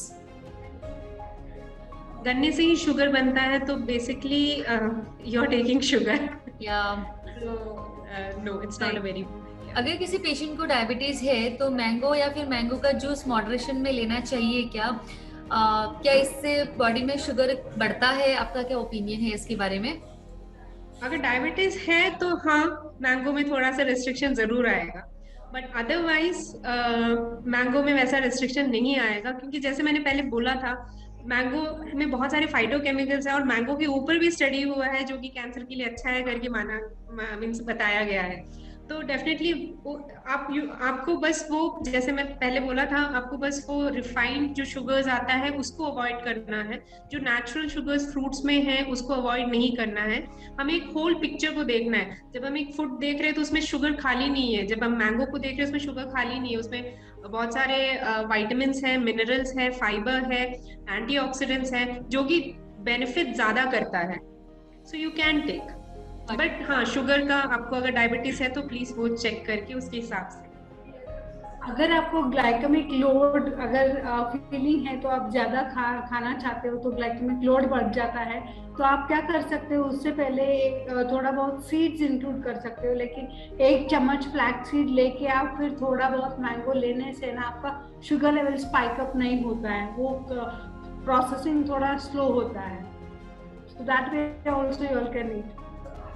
Okay, thank you. एक क्वेश्चन था कि टर्मरिक और कुर्क्यूमिन पे, इस curcumin you talked about this same as haldi powder, so curcumin और टर्मरिक जो होता है काफी ज्यादा डिफरेंस है इन दोनों में। टर्मरिक होता है उसमें जो एक जो प्रॉपर्टी होती है वो होती है कुर्क्यूमिनॉइड्स, और जो टर्मरिक में वो सिर्फ 2 से 9% ही होता है, it is less than 10%। Cancer में जितना हाई कुर्क्यूमिनॉइड से होता है आपके लिए अच्छा है। इसके लिए इसका जो कॉन्सेंट्रेटेड फॉर्म होता है जो कि न्यूट्रास्यूटिकल होता है, जो कि कुर्क्यूमिन होता है, उसमें 75% होता है वो। इसके लिए दोनों सिमिलर ही है, बट आपको जो प्रॉपर्टी चाहिए उसका कॉन्सेंट्रेशन कुर्क्यूमिन में ज्यादा है, टर्मरिक में कम है। और अगर आप इसको कुर्क्यूमिन को ब्लैक पेपर के साथ लेते हैं तो उसका अब्जॉर्प्शन और भी ज्यादा बढ़ जाता है। तो जो भी पेशेंट्स अगर कुर्क्यूमिन ले रहे हैं या फिर आप हल्दी भी ले रहे हो तो इंश्योर करना कि आप उसमें ब्लैक पेपर भी साथ में डालें, उससे आपका अब्जॉर्प्शन बहुत ज्यादा बढ़ जाएगा। Okay, next question, my 18-year-old son has DMG. उनको 18 साल के बेटे को डीएमजी है। Is honey beneficial? Also he stopped eating pulses because of nausea. तो वो दाल नहीं खाते हैं क्योंकि उनको नॉजिया होता है। तो उनको कौन सा प्रोटीन पाउडर देना चाहिए? वो 4 अंडे एग वाइट्स एक दिन में खाते हैं and 1 bowl of curd he is having. जो मिल रहा है तो डेफिनेटली सप्लीमेंट्स की जरूरत पड़ेगी उन्हें, पर सप्लीमेंट्स जैसे पहले बोला था इट्स मोर, वो एक मेडिसिन की तरह है, हम वैसे ही रेकमेंड नहीं कर सकते। पूरा देखना पड़ेगा कि कैसा है, क्या कोमोर्बिडिटीज है, क्या मेडिकेशंस जा रहा है और टोटल डाइट प्लान कैसा है, उसके हिसाब से ही दे सकते हैं। पर अगर दाल इज द प्रॉब्लम, दाल नहीं खा रहा है क्योंकि नॉजिया आ रहा है, तो जैसे पहले बोला था बेसन का चीला बना सकते हो, तो उस दाल फॉर्म में नहीं रहेगा, आप उसका फॉर्म बदल सकते हो। नहीं तो मूंग दाल को स्प्राउट करके उसका भी डोसा बनता है, तो that is also very good addition. तो उससे भी क्या बोलते हैं, वो दाल खाने वाला फीलिंग नहीं आएगा। अगर आप उसके साथ में कुछ चटनी बना रहे हो तो उसमें जिंजर ऐड कर सकते हो, जिंजर नॉजिया के लिए बहुत अच्छा होता है, तो जिंजर ऐड करके वैसे बना सकते हो। सो वो भी एक अच्छा प्लान है। बट अगर सप्लीमेंट चाहिए तो डेफिनेटली उनका पूरा हिस्ट्री लेना पड़ेगा, क्या मेडिकेशंस जा रहे हैं, कितना खाना वो खा रहा है, वो सब देखना पड़ेगा। Okay, sprouts and vegetable combination से बच्चों को ना कटलेट के फॉर्म में भी बना के दे सकते हो, वो बहुत हेल्दी भी होता है और टेस्ट भी एनहांस हो जाता है। तो you can look for some other options as well. So session basically आपके पास जो ऑलरेडी क्वेश्चंस थे ग्रुप्स में आए थे उसके ऊपर होना था, बट काफ़ी सारे क्वेश्चंस अभी मेंबर्स ने लाइव पूछे तो we went in that direction. So Shilpa, would you like to take some questions जो कि आपके पास ऑलरेडी है मेंबर्स से? तो one of the questions what one should not eat, वो हमने ऑलरेडी कवर कर दिया है। उसके अलावा क्वेश्चंस था, 1 मिनट, बहुत सारे क्वेश्चंस हमारे ऑलरेडी कवर भी हो चुके हैं, तो I will have to run through it. मुझे शुगर क्रेविंग हो रहा है, I have sugar craving, can I cheat a few times, what are the substitutes, my birthday is tomorrow, can I eat cake and sweets. One of the question वो था कि मुझे sugar खाने का बहुत मन कर रहा है, तो अगर मैं शुगर नहीं खा सकता तो मैं क्या खा सकता हूँ, और अगर मुझे किसी पार्टी में जाना है तो क्या मैं शुगर खा सकता हूँ, चीट हो सकता है कि नहीं। तो डेफिनेटली सपोज अगर वो आपका पार्टी है तो बहुत सारे ऑल्टरनेटिव्स अवेलेबल हैं। आप केक ही खाना चाहते हो तो आलमंड फ्लोर का केक बनता है, ग्लूटेन फ्री केक बनता है विदाउट मींस विथ स्टीविया, तो आप वैसे ऑप्शंस चेक कर सकते हो। But suppose if it is a party which जो आप अवॉइड नहीं कर सकते, आपको जाना ही है और आपको पार्टिसिपेट ही करना है, तो वो क्वांटिटी मिनिमम रख के once in a while, and वो भी बहुत रेयर होना चाहिए, ऐसा नहीं कि आप रेगुलरली पार्टीज में जा रहे हो रेगुलरली खा रहे हो, once in a while small quantity आप ले सकते हो जस्ट फॉर दैट क्रेविंग। और क्रेविंग है आपको मीठा खाना है तो बहुत सारे ऑप्शंस अवेलेबल हैं, डेट्स अवेलेबल है, डेट्स का आप सिरप बना सकते हो, फ्लेवर भी बहुत अच्छा होता है उसका, पाम जैगरी यूज कर सकते हो, और उसके अलावा स्टीविया यूज कर सकते हो जो बॉडी में बिल्कुल भी अब्जॉर्ब नहीं होता है, वो वैसा का वैसा चला जाता है, बिल्कुल इंटरैक्ट नहीं करता है, तो वो एक सेफ ऑप्शन है। और अगर आप डेट्स पाम जैगरी सब यूज कर रहे हो तो उसमें क्या होता है कि फिक्स भी यूज कर सकते हो, इनमें कैल्शियम और फास्फोरस बहुत अच्छा कंटेंट में होता है, तो वो बोन हेल्थ के लिए भी अच्छा है, और मैग्नीशियम भी होता है, वो भी बहुत अच्छा है आपके बॉडी के लिए। डेट्स में आयरन होता है, तो वो एक एडेड बेनिफिट मिल रहा है। जब आप शुगर छोड़ के ऐसे स्वीटनर्स यूज करते हो तो आपको एडेड बेनिफिट्स मिलता है उससे। Okay Triveni, next question please. हाँ, मेरे लिए एक क्वेश्चन आया था कि लंग कैंसर पेशेंट्स को क्या डाइट लेना चाहिए। तो उसमें बेसिकली लंग कैंसर पेशेंट्स को सिंपल कार्बोहाइड्रेट्स जो होता है उसको अवॉइड करना चाहिए, क्योंकि उसमें क्या हो जाता है, जब आप सिंपल कार्बोहाइड्रेट्स ले रहे हो तो ऑक्सीडेशन स्ट्रेस बढ़ जाता है, तो ब्रीदिंग डिफिकल्टीज उससे भी बढ़ जाता है। तो पेशेंट ऑब्वियसली उनको रिफाइंड कार्ब जैसे वाइट राइस हो गया, मैदा, all those things should be avoided from their diet and include all, we have suggested lot other options। Ma'am ने पहले भी बोल चुके हैं कि आपको मिलेट्स वगैरह इंक्लूड कर सकते हो, वो सारी चीज आप इंक्लूड कर सकते हो डाइट में। ओके, अरविंद कुमार प्रभात का क्वेश्चन है, स्वीटनर के लिए स्टीविया खा सकते हैं क्या? सो हमने कुछ टाइम पहले इसको आंसर किया था कि जितना नेचुरल रखें उतना अच्छा है आपके लिए। और अगर पैकेज में आप शुगर स्टीविया ले रहे हैं तो उसमें क्या मिक्स किया हुआ है कई बार वो पता नहीं होता है। तो जितना आप प्लांट बेस्ड है, स्टीविया प्लांट बेस्ड ही है, बट जितना आप नेचुरल फॉर्म में लेंगे उतना आपके लिए अच्छा है। Right, Shilpa next question.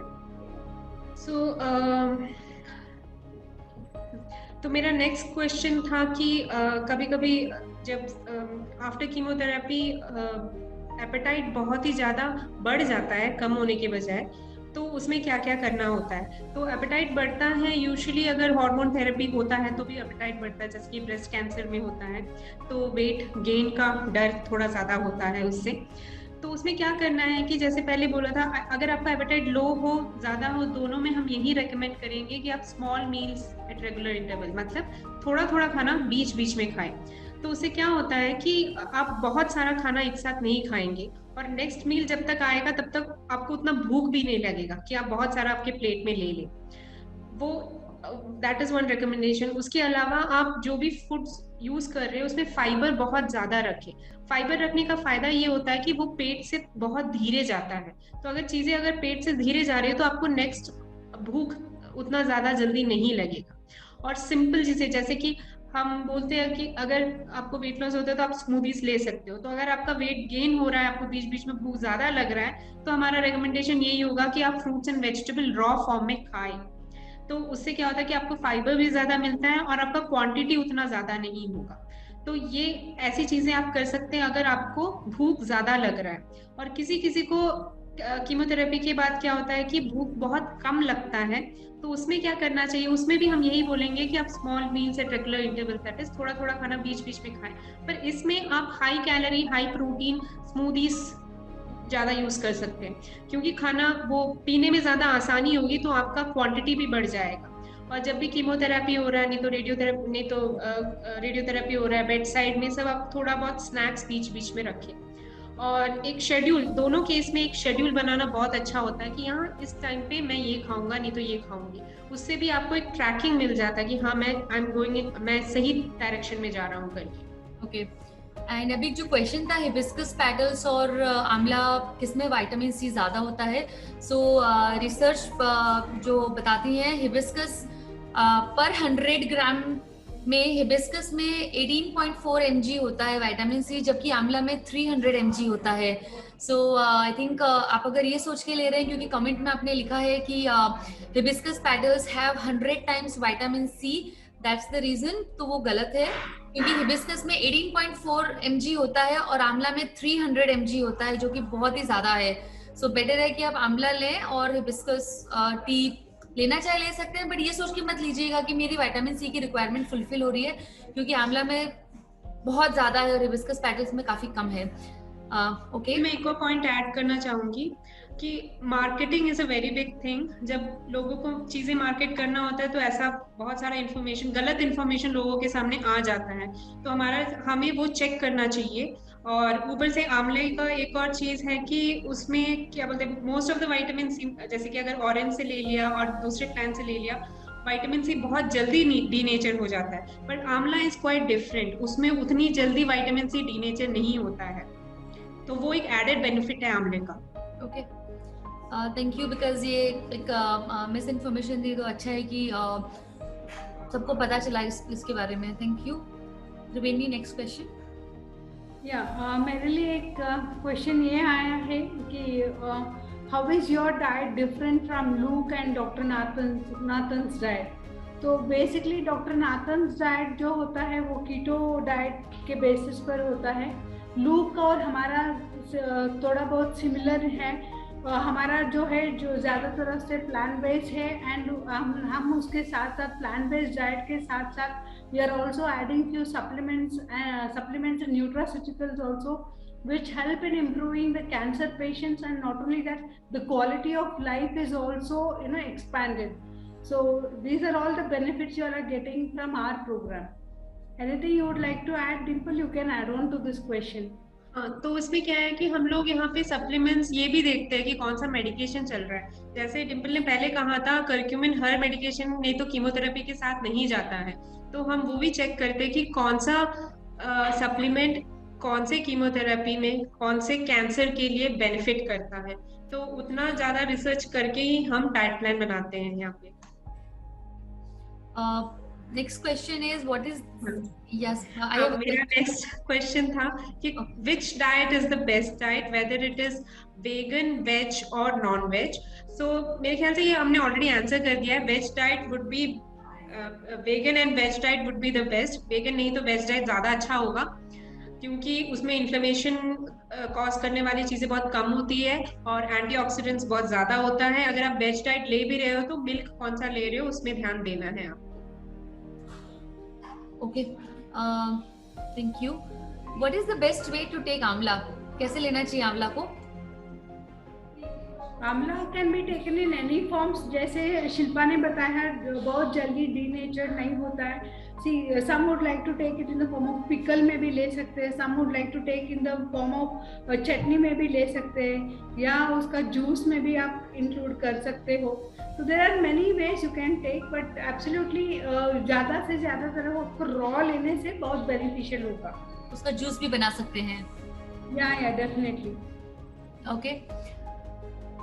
Can we put dried amla pieces in hot soup in which they become soft and easy to have? He doesn't destroy vitamin C this way. तो अगर hot soup में क्या dry आंवला को डाल के ले सकते हैं?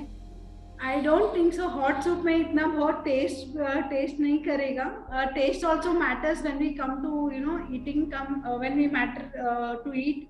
So definitely you should try. If it is suitable for you, if you're liking it, then you can go ahead. Okay. ठीक है. एंड ब्रेस्ट कैंसर ठीक होने के बाद क्या कभी कभी मैदा खा सकते हैं, लाइक महीने में 1 या 2 बार? तो वही क्वेश्चन हुआ जैसे शुगर का. इफ इट्स अ क्रेविंग, मेरा रिकमेंडेशन यही होगा कि आप ना खाएं, बिकॉज द थिंग, अगर आपको उतना पसंद है मैदा तो फिर आपको खाने के बाद वो रिग्रेट रहेगा कि अब मैं नहीं खा सकती. तो उससे अच्छा है कि अगर आप खाएं ना. But then if it is a craving once in a while, आप अवॉइड नहीं कर पा रहे हो सिचुएशन को जहाँ पे आपको भी मिल रहा है, then yes, a small quantity. But मेरा स्ट्रॉन्ग रिकमेंडेशन ये होगा कि आप ना खाएं. Right, because we all know कि फैक्ट्स ये है कि अगर कैंसर अगर एक बार हुआ है तो इंडिया का फैक्ट्स है कि 70 to 80% चांसेस वो वापस आ जाता है नेक्स्ट 2 to 3 years. तो इतना हमने डेडिकेशन दिखाया है, इतना स्ट्रॉन्ग विल पावर रखा है कि हमने इन सब चीज़ों से दूर रहे हैं. तो कुछ टाइम और, क्योंकि काफ़ी लोग यहीं पे गलती कर देते हैं कि ट्रीटमेंट खत्म होने के बाद में चीट डे शुरू करते हैं. इट्स ओके कभी कभी चीट डे करना, बट वो फिर धीरे धीरे आदत लग जाती है. कि हाँ, 1 बार खा लिया तो 2 बार भी खा सकते हैं, 2 खा लिया तो 4 बार भी खा सकते हैं. तो वो फिर कंट्रोल नहीं रहता है और कहीं ना कहीं फिर वो एक रूटीन फिर से बन जाता है वीट का, मैदा का. और फिर हम अपना लेवल हम खुद ही डिसाइड करते हैं कि ओके मेरे लिए इतने डेज चीट डेज हैं. सो बेटर टू अवॉइड जब तक कि आप 5 years का रेमिशन पीरियड पूरा नहीं कर लेते हैं, या फिर at least after 2 years, after 3 years you can. But हाँ, वंस इन अ वाइल अगर बहुत ही ज़्यादा क्रेविंग है, बहुत ही ज़्यादा, तो कभी ना कभी थोड़ा सा ले सकते हैं. बट सिर्फ थोड़ा सा. एंड काफ़ी जैसे कई बार एक क्वेश्चन आता है कि क्या मैं नॉर्मल मिल्क की चाय पी सकता हूँ, अब मेरा ट्रीटमेंट खत्म हो गया है. एक तपस्या की तरह है, एक लाइफस्टाइल चेंज होता है जब कैंसर डायग्नोसिस होता है. पूरा फ्रॉम मेंटल वेलनेस, आपकी थॉट्स, आपकी लाइफस्टाइल, आपकी फिजिकल एक्टिविटी, आपका एनवायरनमेंट, आपका रिलेशंस, आपका डाइट, आपका वर्क स्टाइल सब कुछ ही चेंज हो जाता है, और होना भी चाहिए। और एक सात्विक लाइफस्टाइल में आ जाते हैं हम सब लोग जब कैंसर डायग्नोसिस होता है। सो जब 1 साल इतनी आपने तपस्या की है तो कुछ टाइम और सही, बट इसको चीट डेज को अपनी आदत मत बनने देना, क्योंकि हेल्थ सर्कल में रहना ज़रूरी है, और बिकॉज वही डिफाइन करेगा कि आपका आउटकम, आपकी रिकवरी, आपका रेमिशन, आपका सक्सेस कितने टाइम तक रहता है। Thank you. How can we eat if going out? अगर हम बहुत ज़्यादा ट्रैवल कर रहे हैं तो हम अपना लाइफस्टाइल कैसे मैनेज करें? Definitely I have an answer for this. Carry some healthy snacks with you, और preferably आप जब बाहर जा रहे हो तो पहले आप मील ऑर्डर प्लेस करना चाहते हो तो you can definitely order for soups, salads and all. आजकल तो हर होटल में आपको अच्छी तरह से मिल रहा है, and you can always customise your diet. आजकल होटल्स भी प्रेफर कर रहे हैं कि लोग कस्टमाइज करने से वो लोग बना भी देते हैं, or you can always customize in these ways, and carry some healthy snacks so that you don't end up eating all the junk food buying from outside. It might be a fruit, or it might be some dry fruit laddu, or it might be some healthy snacks like roasted makhana, roasted chana. All these things can be included. Okay, Shilpa, do you want to add anything in this? अगर आप travel कर रहे हो और आप बाहर से खाना खा रहे हो तो ऑब्वियसली मिलेट्स जो हम बोल रहे हैं वो थोड़ा मिलने के लिए मुश्किल होगा, तो पर हमें एम्फेसिस फिर हम ग्लूटेन में देंगे कि ग्लूटेन नहीं खाओ, आप राइस खा लो, उससे बेहतर है। तो हम हमारे पास जो अवेलेबल ऑप्शंस है उसमें से राइस का सजेशन दे सकते हैं। उसमें भी अगर आप ब्राउन राइस, रेड राइस मिलने वाली जगह है तो डेफिनेटली वो प्रेफरेंस देना। Okay, thank you. त्रिवेणी, आपके questions? We have covered almost all the questions जो मेरे पास भी आए थे, तो हमने सारा कवर कर चुके हैं। ओके, शिल्पा? मेरा एक क्वेश्चन था, how to make diet plan work with so many supplements and medication. मेरे ख्याल से क्वेश्चन मुझे दो तरह से लग रहा है। एक है वो ओवरवेलमिंग फीलिंग कि इतना सारा मेडिसिन है, इतना बड़ा डाइट भी फॉलो करना है और सप्लीमेंट्स भी है इतने सारे, तो क्या करें। तो उसमें क्या है कि आप मेडिकेशंस तो डेफिनेटली उसमें हम कुछ चेंजेस नहीं कर सकते, वो इंस्टेंट वर्क के लिए होता है और वो जरूरी होता है, आपके डॉक्टर ने वो प्रिस्क्राइब किया है। तो जब डाइट चेंज की बात आती है तो आप वो ग्रेजुअली स्टार्ट कर सकते हैं, इवन सप्लीमेंट्स भी आप ग्रेजुअली स्टार्ट कर सकते हैं। तो जब ग्रेजुअली आप स्टार्ट कर रहे हो तो वो आपको ओवरवेलमिंग फीलिंग नहीं आएगा कि हाँ मुझे 10 मेडिसिन लेना है करके। So that is one thing which you can do. और ये क्वेश्चन दूसरी तरह से अगर हम देखें तो क्या मुझे ये समझ में आया कि क्या सप्लीमेंट्स डाइट के साथ काम करेगा और बेनिफिट करेगा। तो अगर वैसा है तो डेफिनेटली यस। बहुत सारे सप्लीमेंट्स ऐसे होते हैं जो डाइट को मीन्स हमारे हेल्थ को बेनिफिट करता है, इवन आपके मेडिकेशंस को भी बेनिफिट करता है। कुछ कीमोथेरेपी ड्रग्स के साथ अगर आप कर्क्यूमिन ले रहे हैं तो वो और भी मतलब उस मेडिसिन का जो इफेक्ट है वो बढ़ा देता है, पर एट द सेम टाइम कुछ मेडिसिन के साथ वो काम नहीं करता है, तो हम वो देख के ही देते हैं। और 1 minute, any other question? I'm just checking. Yes, Triveni, question for you. So when it comes to today, जो मैं देख रही हूँ कि जब डाइट और कैंसर में आता है तो कभी क्वेश्चंस की कमी नहीं होती है। नेक्स्ट क्वेश्चन इज, क्या मस्टर्ड ऑयल अच्छा होता है ब्रेस्ट कैंसर के लिए या किसी भी कैंसर के लिए? क्या हम लोग इसको खाना पकाने में यूज कर सकते हैं? Triveni, would you like to go?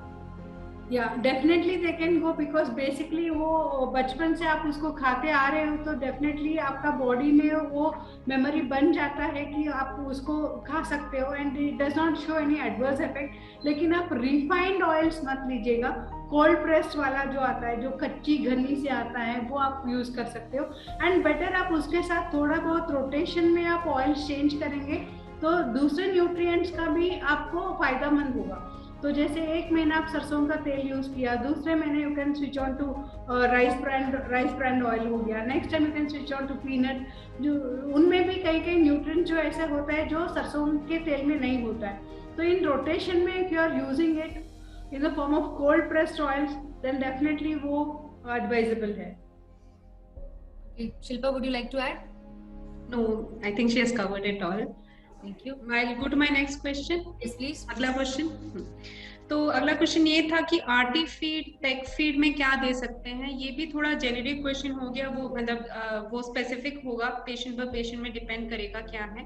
But just अगर मैं बताऊं तो ब्लेंडराइज्ड फीड यूज होता है, जैसे कि जूसेस हो गया, सूप हो गया, दाल सूप्स आता है, और क्या बोलते हैं, प्लांट बेस्ड मिल्क भी आप दे सकते हो।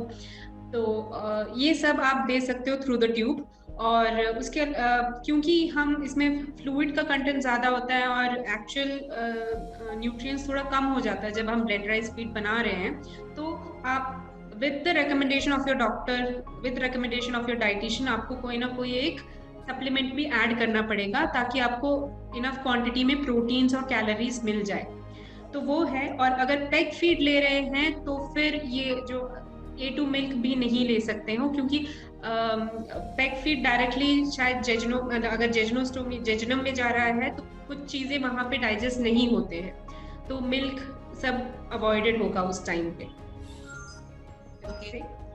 और मेरा एक और क्वेश्चन था कैकेक्सिया के बारे में कि if I have cachexia what do I do. तो पहले कैकेक्सिया के बारे में बात करते हैं। कैकेक्सिया वो होता है जब हम विदाउट एक इंटेंशन के, हम वेट लॉस करना नहीं चाहते हैं पर फिर भी बहुत ड्रास्टिक वेट लॉस हो जाता है, और वो कैंसर पेशेंट में यूजुअली देखा जाता है कि 1 महीने 2 महीने में 10 kg घट गया, नहीं तो 8 kg घट गया, वैसा हो जाता है। तो उसके लिए क्या करना है कि हमें प्रोटीन्स में ज्यादा इम्पोर्टेंस देना पड़ेगा। प्रोटीन्स में भी कुछ स्पेसिफिक प्रोटीन्स होते हैं, जैसे कि टोफू, लेंटिल्स, पीनट्स और बहुत सारे सीड्स, जैसे कि सेसमी सीड्स हो गया, पंपकिन सीड हो गया, इवन मेलन का सीड्स आता है। उसमें क्या है कि उसमें ग्लाइसिन, आर्जिनाइन, ग्लूटामिन सब ज्यादा होता है, तो ये स्पेसिफिकली कैकेक्सिया को रोकने में मदद करता है। उसके अलावा ओमेगा 3 फैटी एसिड्स भी ज्यादा लेना अच्छा होगा, तो ओमेगा 3 का सप्लीमेंट्स भी मिलता है, वो भी ले सकते हैं, तो that is also very good. Okay, right. आपकी कुछ और क्वेश्चंस हैं शिल्पा एंड त्रिवेणी? आप म्यूट पे। I have one question. I'll just read out. So एक पेशेंट ने ये पूछा है कि जब माउथ सोर्स होता है, ड्राई माउथ, स्वॉलोइंग प्रॉब्लम्स होते हैं, तो तब उस टाइम क्या करना चाहिए? तो जब भी माउथ सोर्स वगैरह होता है तो आप चाहिए तो माउथ रिंस कर सकते हो। उसके लिए एक टिप मैं बताती हूँ। Half teaspoon of cooking soda use कर, half teaspoon cooking soda, उसके साथ आप half teaspoon salt 100 ml water में डाइल्यूट करके, तो उसको खाना खाने से पहले आप रिंस कर ले और फिर खाना खाने के बाद भी आप रिंस कर सकते हो। ये एक टिप हो गया। दूसरा टिप ये है कि अगर ड्राइनेस ज्यादा है माउथ में तो you can put 1 ice cube आप मुंह में ले सकते हो, उससे भी आपका ड्राइनेस कम हो जाता है। और स्वॉलोइंग के प्रॉब्लम्स को कम करने के लिए आप चाहिए तो कंसिस्टेंसी चेंज कर सकते हो। जैसे अगर पेशेंट को माउथ कैंसर है और वो ठीक ऑपरेशन सर्जरी के बाद उसको अभी सारा ट्यूब फीड के बाद उनको ओरली देने के लिए स्टार्ट करने के लिए बोलते हैं, तो उस टाइम आप कंसिस्टेंसी को चेंज करते हो। जैसे लिक्विड्स, पहले क्लियर लिक्विड से हम लोग शुरू करते हैं, उसके बाद हम सेमी सॉलिड लिक्विड से, and then we will switch on to soft diet. तो उस टाइप के आप चेंजेस करना चाहिए। ओके, ठीक है। और एक ऑलिव ऑयल का क्वेश्चन था, तो एक्स्ट्रा वर्जिन ऑलिव ऑयल आता है, वो कुकिंग के लिए आप यूज कर सकते हैं, और जो पोमेस होता है वो रॉ फॉर्म में खाने के लिए, सैलेड्स की ड्रेसिंग के लिए आप यूज कर सकते हैं। सो आप जब ऑलिव ऑयल ले रहे हैं, परचेज कर रहे हैं, तो प्लीज देखिए कि वो एक्स्ट्रा वर्जिन है या फिर वो पोमेस है, और उसके हिसाब से उसको यूज करिए। एक और क्वेश्चन है, fruit smoothie and vegetable smoothie raw form में ले सकते हैं क्या? यस, ले सकते हैं, बट अगर आपका कीमोथेरेपी चल रहा है तो आपको बहुत कॉशियस होना पड़ेगा कि उसमें इन्फेक्शन के चांसेस भी होते हैं, इसके लिए रॉ फॉर्म में अवॉइड करना चाहिए कीमोथेरेपी में। बट उसको हॉट वाटर से वॉश करके और काफ़ी करके फिर भी हम मॉडरेशन में यूज़ कर सकते हैं। एंड नेक्स्ट क्वेश्चन जो कि बहुत ही अच्छा है कि ये सब प्रिकॉशंस हमें लाइफ टाइम लेना है या फिर कुछ टाइम के लिए लेना है? तो जैसा कि मैंने अभी बताया कि जब कैंसर होता है तो ये सब हेल्दी लाइफस्टाइल चेंजेस है, टेस्ट वही रहता है। हेल्दी फूड बैड का मतलब बैड टेस्ट नहीं होता है, हेल्दी फूड को हम टेस्टी भी बना सकते हैं। सो इनफैक्ट ये जो चेंजेस हैं ये हम सबके लिए है, सिर्फ कैंसर पेशेंट्स या सर्वाइवर्स के लिए नहीं है। हम सबको भी अपनी रूटीन लाइफस्टाइल में यही सब हेल्दी चीज़ें खानी चाहिए। बट अगर आपको बहुत ज़्यादा क्रेविंग है तो आप दूसरी चीज़ें भी मॉडरेशन में खा सकते हैं। बट आपका जो क्वेश्चन है कि जो मैं नॉन कैंसर पेशेंट्स के लिए बोल रही थी कि आप मॉडरेशन में चीटिंग कर सकते हैं। कैंसर पेशेंट्स के लिए strict anti cancer diet, antioxidants, anti inflammatory, immune boosting foods ही आपको लेने चाहिए। कब तक लेना है? जब तक कि आपका 5 years का जो विंडो होता है वो कंप्लीट नहीं होता है, क्योंकि रिसर्च और डेटा ये कहता है कि लोगों को जब कैंसर वापस आता है तो या तो फर्स्ट 2 years में आने के चांसेस हाईएस्ट होते हैं और उसके बाद में नेक्स्ट 3 years और पहला आपका जो माइलस्टोन है वो पहले 2 साल है और उसके बाद में अगले 3 साल हैं। तो ट्राई करिए कि आप उतना डेडिकेशन बना के रखें। Once in a while cheating is okay, but then not very frequently. And और धीरे धीरे आई एम श्योर कि ये सारी हेल्दी चीज़ें टेस्टी भी है तो आपको आदत भी पड़ जाएगी उसकी। Okay, can we switch to rock salt and stop white salt completely? Will we get iodine from rock salt? तो क्या हम लोग रॉक सॉल्ट या फिर सेंधा नमक कम्प्लीटली उस पर स्विच कर सकते हैं? क्या हमें उससे आयोडीन मिलेगा? I would recommend to take both in a mixed form, क्योंकि आयोडीन की डेफिशिएंसी जिनको होता है तो वो नहीं मिलता है। तो रॉक सॉल्ट और नॉर्मल सॉल्ट को आप जब कंबाइन करके लेते हो तो दोनों बेनिफिट्स मिल जाएंगे आपको। ओके, और आयोडीन के लिए कुछ ऑयल्स भी आते हैं जो आप स्किन पे भी लगा सकते हैं आयोडीन अब्जॉर्प्शन के लिए। तो अगर आपको लग रहा है कि हाँ मुझे आयोडीन के लिए ही वाइट सॉल्ट यूज करना है तो आई वुड सजेस्ट कि आप वो ऑयल्स भी ट्राई कर सकते हैं। ओके, एंड आजकल फोर्टिफाइड सीरियल्स भी मिल रहा है तो आप उसको भी इंक्लूड कर सकते हो। जैसे ऑलरेडी मिल रहा है ग्रेन्स वगैरह जो fortified with A, E and D से भी फोर्टिफाइड मिल रहा है तो आप उनको इंक्लूड कर सकते हो। Okay, thank you.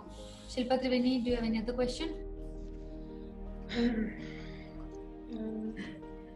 If spices kill cancer, why do they have? If spices kill cancer, why do they have acidity instead of relief?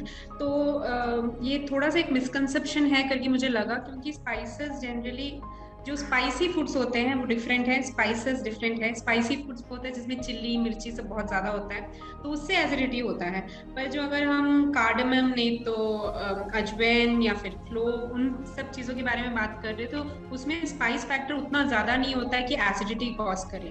In fact अगर हम अजवैन और हिंग की बात करें तो उससे एसिडिटी कम होता है तो वो हेल्प होता है। और वो फीलिंग आपको इसलिए भी आ रहा होगा क्योंकि जब एसिडिटी की वजह से बर्प होता है तो इसका फ्लेवर ज्यादा होता है तो लोग ऑटोमेटिकली सोचते हैं कि हाँ मे बी इस स्पाइस की वजह से मुझे एसिडिटी हो रहा है। That is not the case. वो उस इन स्पाइसेस में फ्लेवर ज्यादा होता है इसलिए वो वाला टेस्ट आपको वापस आ रहा है। Okay, right. एंड एक क्वेश्चन है कि कौन से सप्लीमेंट्स अच्छे होते हैं short term memory loss issues के लिए? विटामिन B12 की डेफिशिएंसी होने से मेमोरी लॉस और ये सब होता है। सो हमें इंश्योर करना है कि हमारे विटामिन B12 के लेवल्स मेंटेन हैं। और अगर vitamin B12 it helps in maintaining healthy nerve cells जो नर्वस सिस्टम से कनेक्टेड होते हैं और रेड ब्लड सेल्स को इम्प्रूव करते हैं। ये इसकी डेफिशिएंसी जो बुजुर्ग लोग होते हैं, ओल्डर एडल्ट्स में और वेजिटेरियंस में इसकी डेफिशिएंसी होती है। सो वेजिटेरियंस को स्पेशली ये प्रॉब्लम आती है। सो काफ़ी सारे इसके अगर डेफिशिएंसी होती है तो काफ़ी साइन एंड सिम्टम्स होते हैं जैसे कि मेमोरी लॉस होता है। और इस केस में अगर हम लोग विटामिन B12 लेंगे तो उससे ये काफ़ी इम्प्रूव होता है। और गट माइक्रोब को अच्छा रखने से भी विटामिन B12 बढ़ता है क्योंकि हमारे गट माइक्रोब्स विटामिन B12 बनाते हैं गट में। ओके, तो वो भी ध्यान रखना है। एंड जैसे भी विटामिन B12 जब भी कम हो जाता है शरीर में तो people started noticing all this bloating issues वगैरह भी ज्यादा हो जाता है। तो ये सब इंटरकनेक्टेड होते हैं तो always keep check at least 6 months once या ईयरली वंस आपको चेक करना चाहिए। if not it is not covered in the diet then definitely seek your dietitian और डॉक्टर से कंसल्ट करके आप सप्लीमेंट्स को ऐड कर सकते हो। अगर ज़्यादा डेफिशिएंसी है तो यू कैन टेक इंट्रावेनस ले सकते हो क्योंकि वो जल्दी अब्जॉर्प्शन हो जाता है। And if not you can थोड़ा एवरेज में है then you can always go on supplements. Okay, thank you so much Triveni. Any other questions, Shilpa? I think we have covered everything. If we are missing, definitely we will answer it off in the link. Yes. Thank you. And we have also shared group link. तो अगर आपको बाद में भी कुछ question आता है, so आप लोग ग्रुप में शेयर कर सकते हैं फॉर योर बेनिफिट. मैं एक बार फिर से यहाँ पे चैट में ग्रुप का लिंक शेयर कर रही हूँ. And this session video will be available with everybody, और इस पे हम लोग नोट्स भी शेयर करेंगे. And my special thanks to Shilpa and Triveni for answering all the questions. काफी पेशेंस के साथ में आपने सारे questions के आंसर किए, and the session went for 2 hours and we have answered more than 100 questions. So thank you everybody for giving us this opportunity to answer these questions, क्योंकि ये सिर्फ आप ही के लिए नहीं, ये और भी बहुत सारे पेशेंट्स को हेल्प करेंगे जिनको ये काफ़ी सारे क्वेश्चंस आते हैं, काफ़ी सारे मिसकंसेप्शंस हैं, मिसनोमर्स है जो हमने सेशन में डिस्कस किए. एंड एक छोटा सा थॉट था एक दिन की ग्रुप में पूछते हैं कि किसी को कुछ क्वेरीज है क्या, और वो सीड था एक जिससे आज हम ये सेशन कर पाए. और आई होप कि आप सबको इससे बहुत अच्छी जानकारी मिली, इन्फॉर्मेशन मिली कि क्या चीज़ें हमें किस तरीके से करनी चाहिए. और अगर कुछ भी और डाइट स्पेसिफिक क्वेश्चंस या किसी भी कैंसर ट्रीटमेंट स्पेसिफिक क्वेश्चंस है, चाहे वो विल पावर से है या फिर इमोशनल वेलनेस है या फिर ट्रीटमेंट है और अदर कॉम्प्लीमेंट्री ऑल्टरनेटिव मेडिसिन से रिलेटेड है, तो आप ग्रुप्स पे पूछ सकते हैं, और या फिर आप हमें कॉल भी कर सकते हैं. So thank you so much once again everybody. It was wonderful interactive session with all of you, and thanks Shilpa and Triveni once again. And love heals cancer, and food heals cancer, and as it's very rightly said, let food be the medicine and medicine be the food. So thank you. Thank you.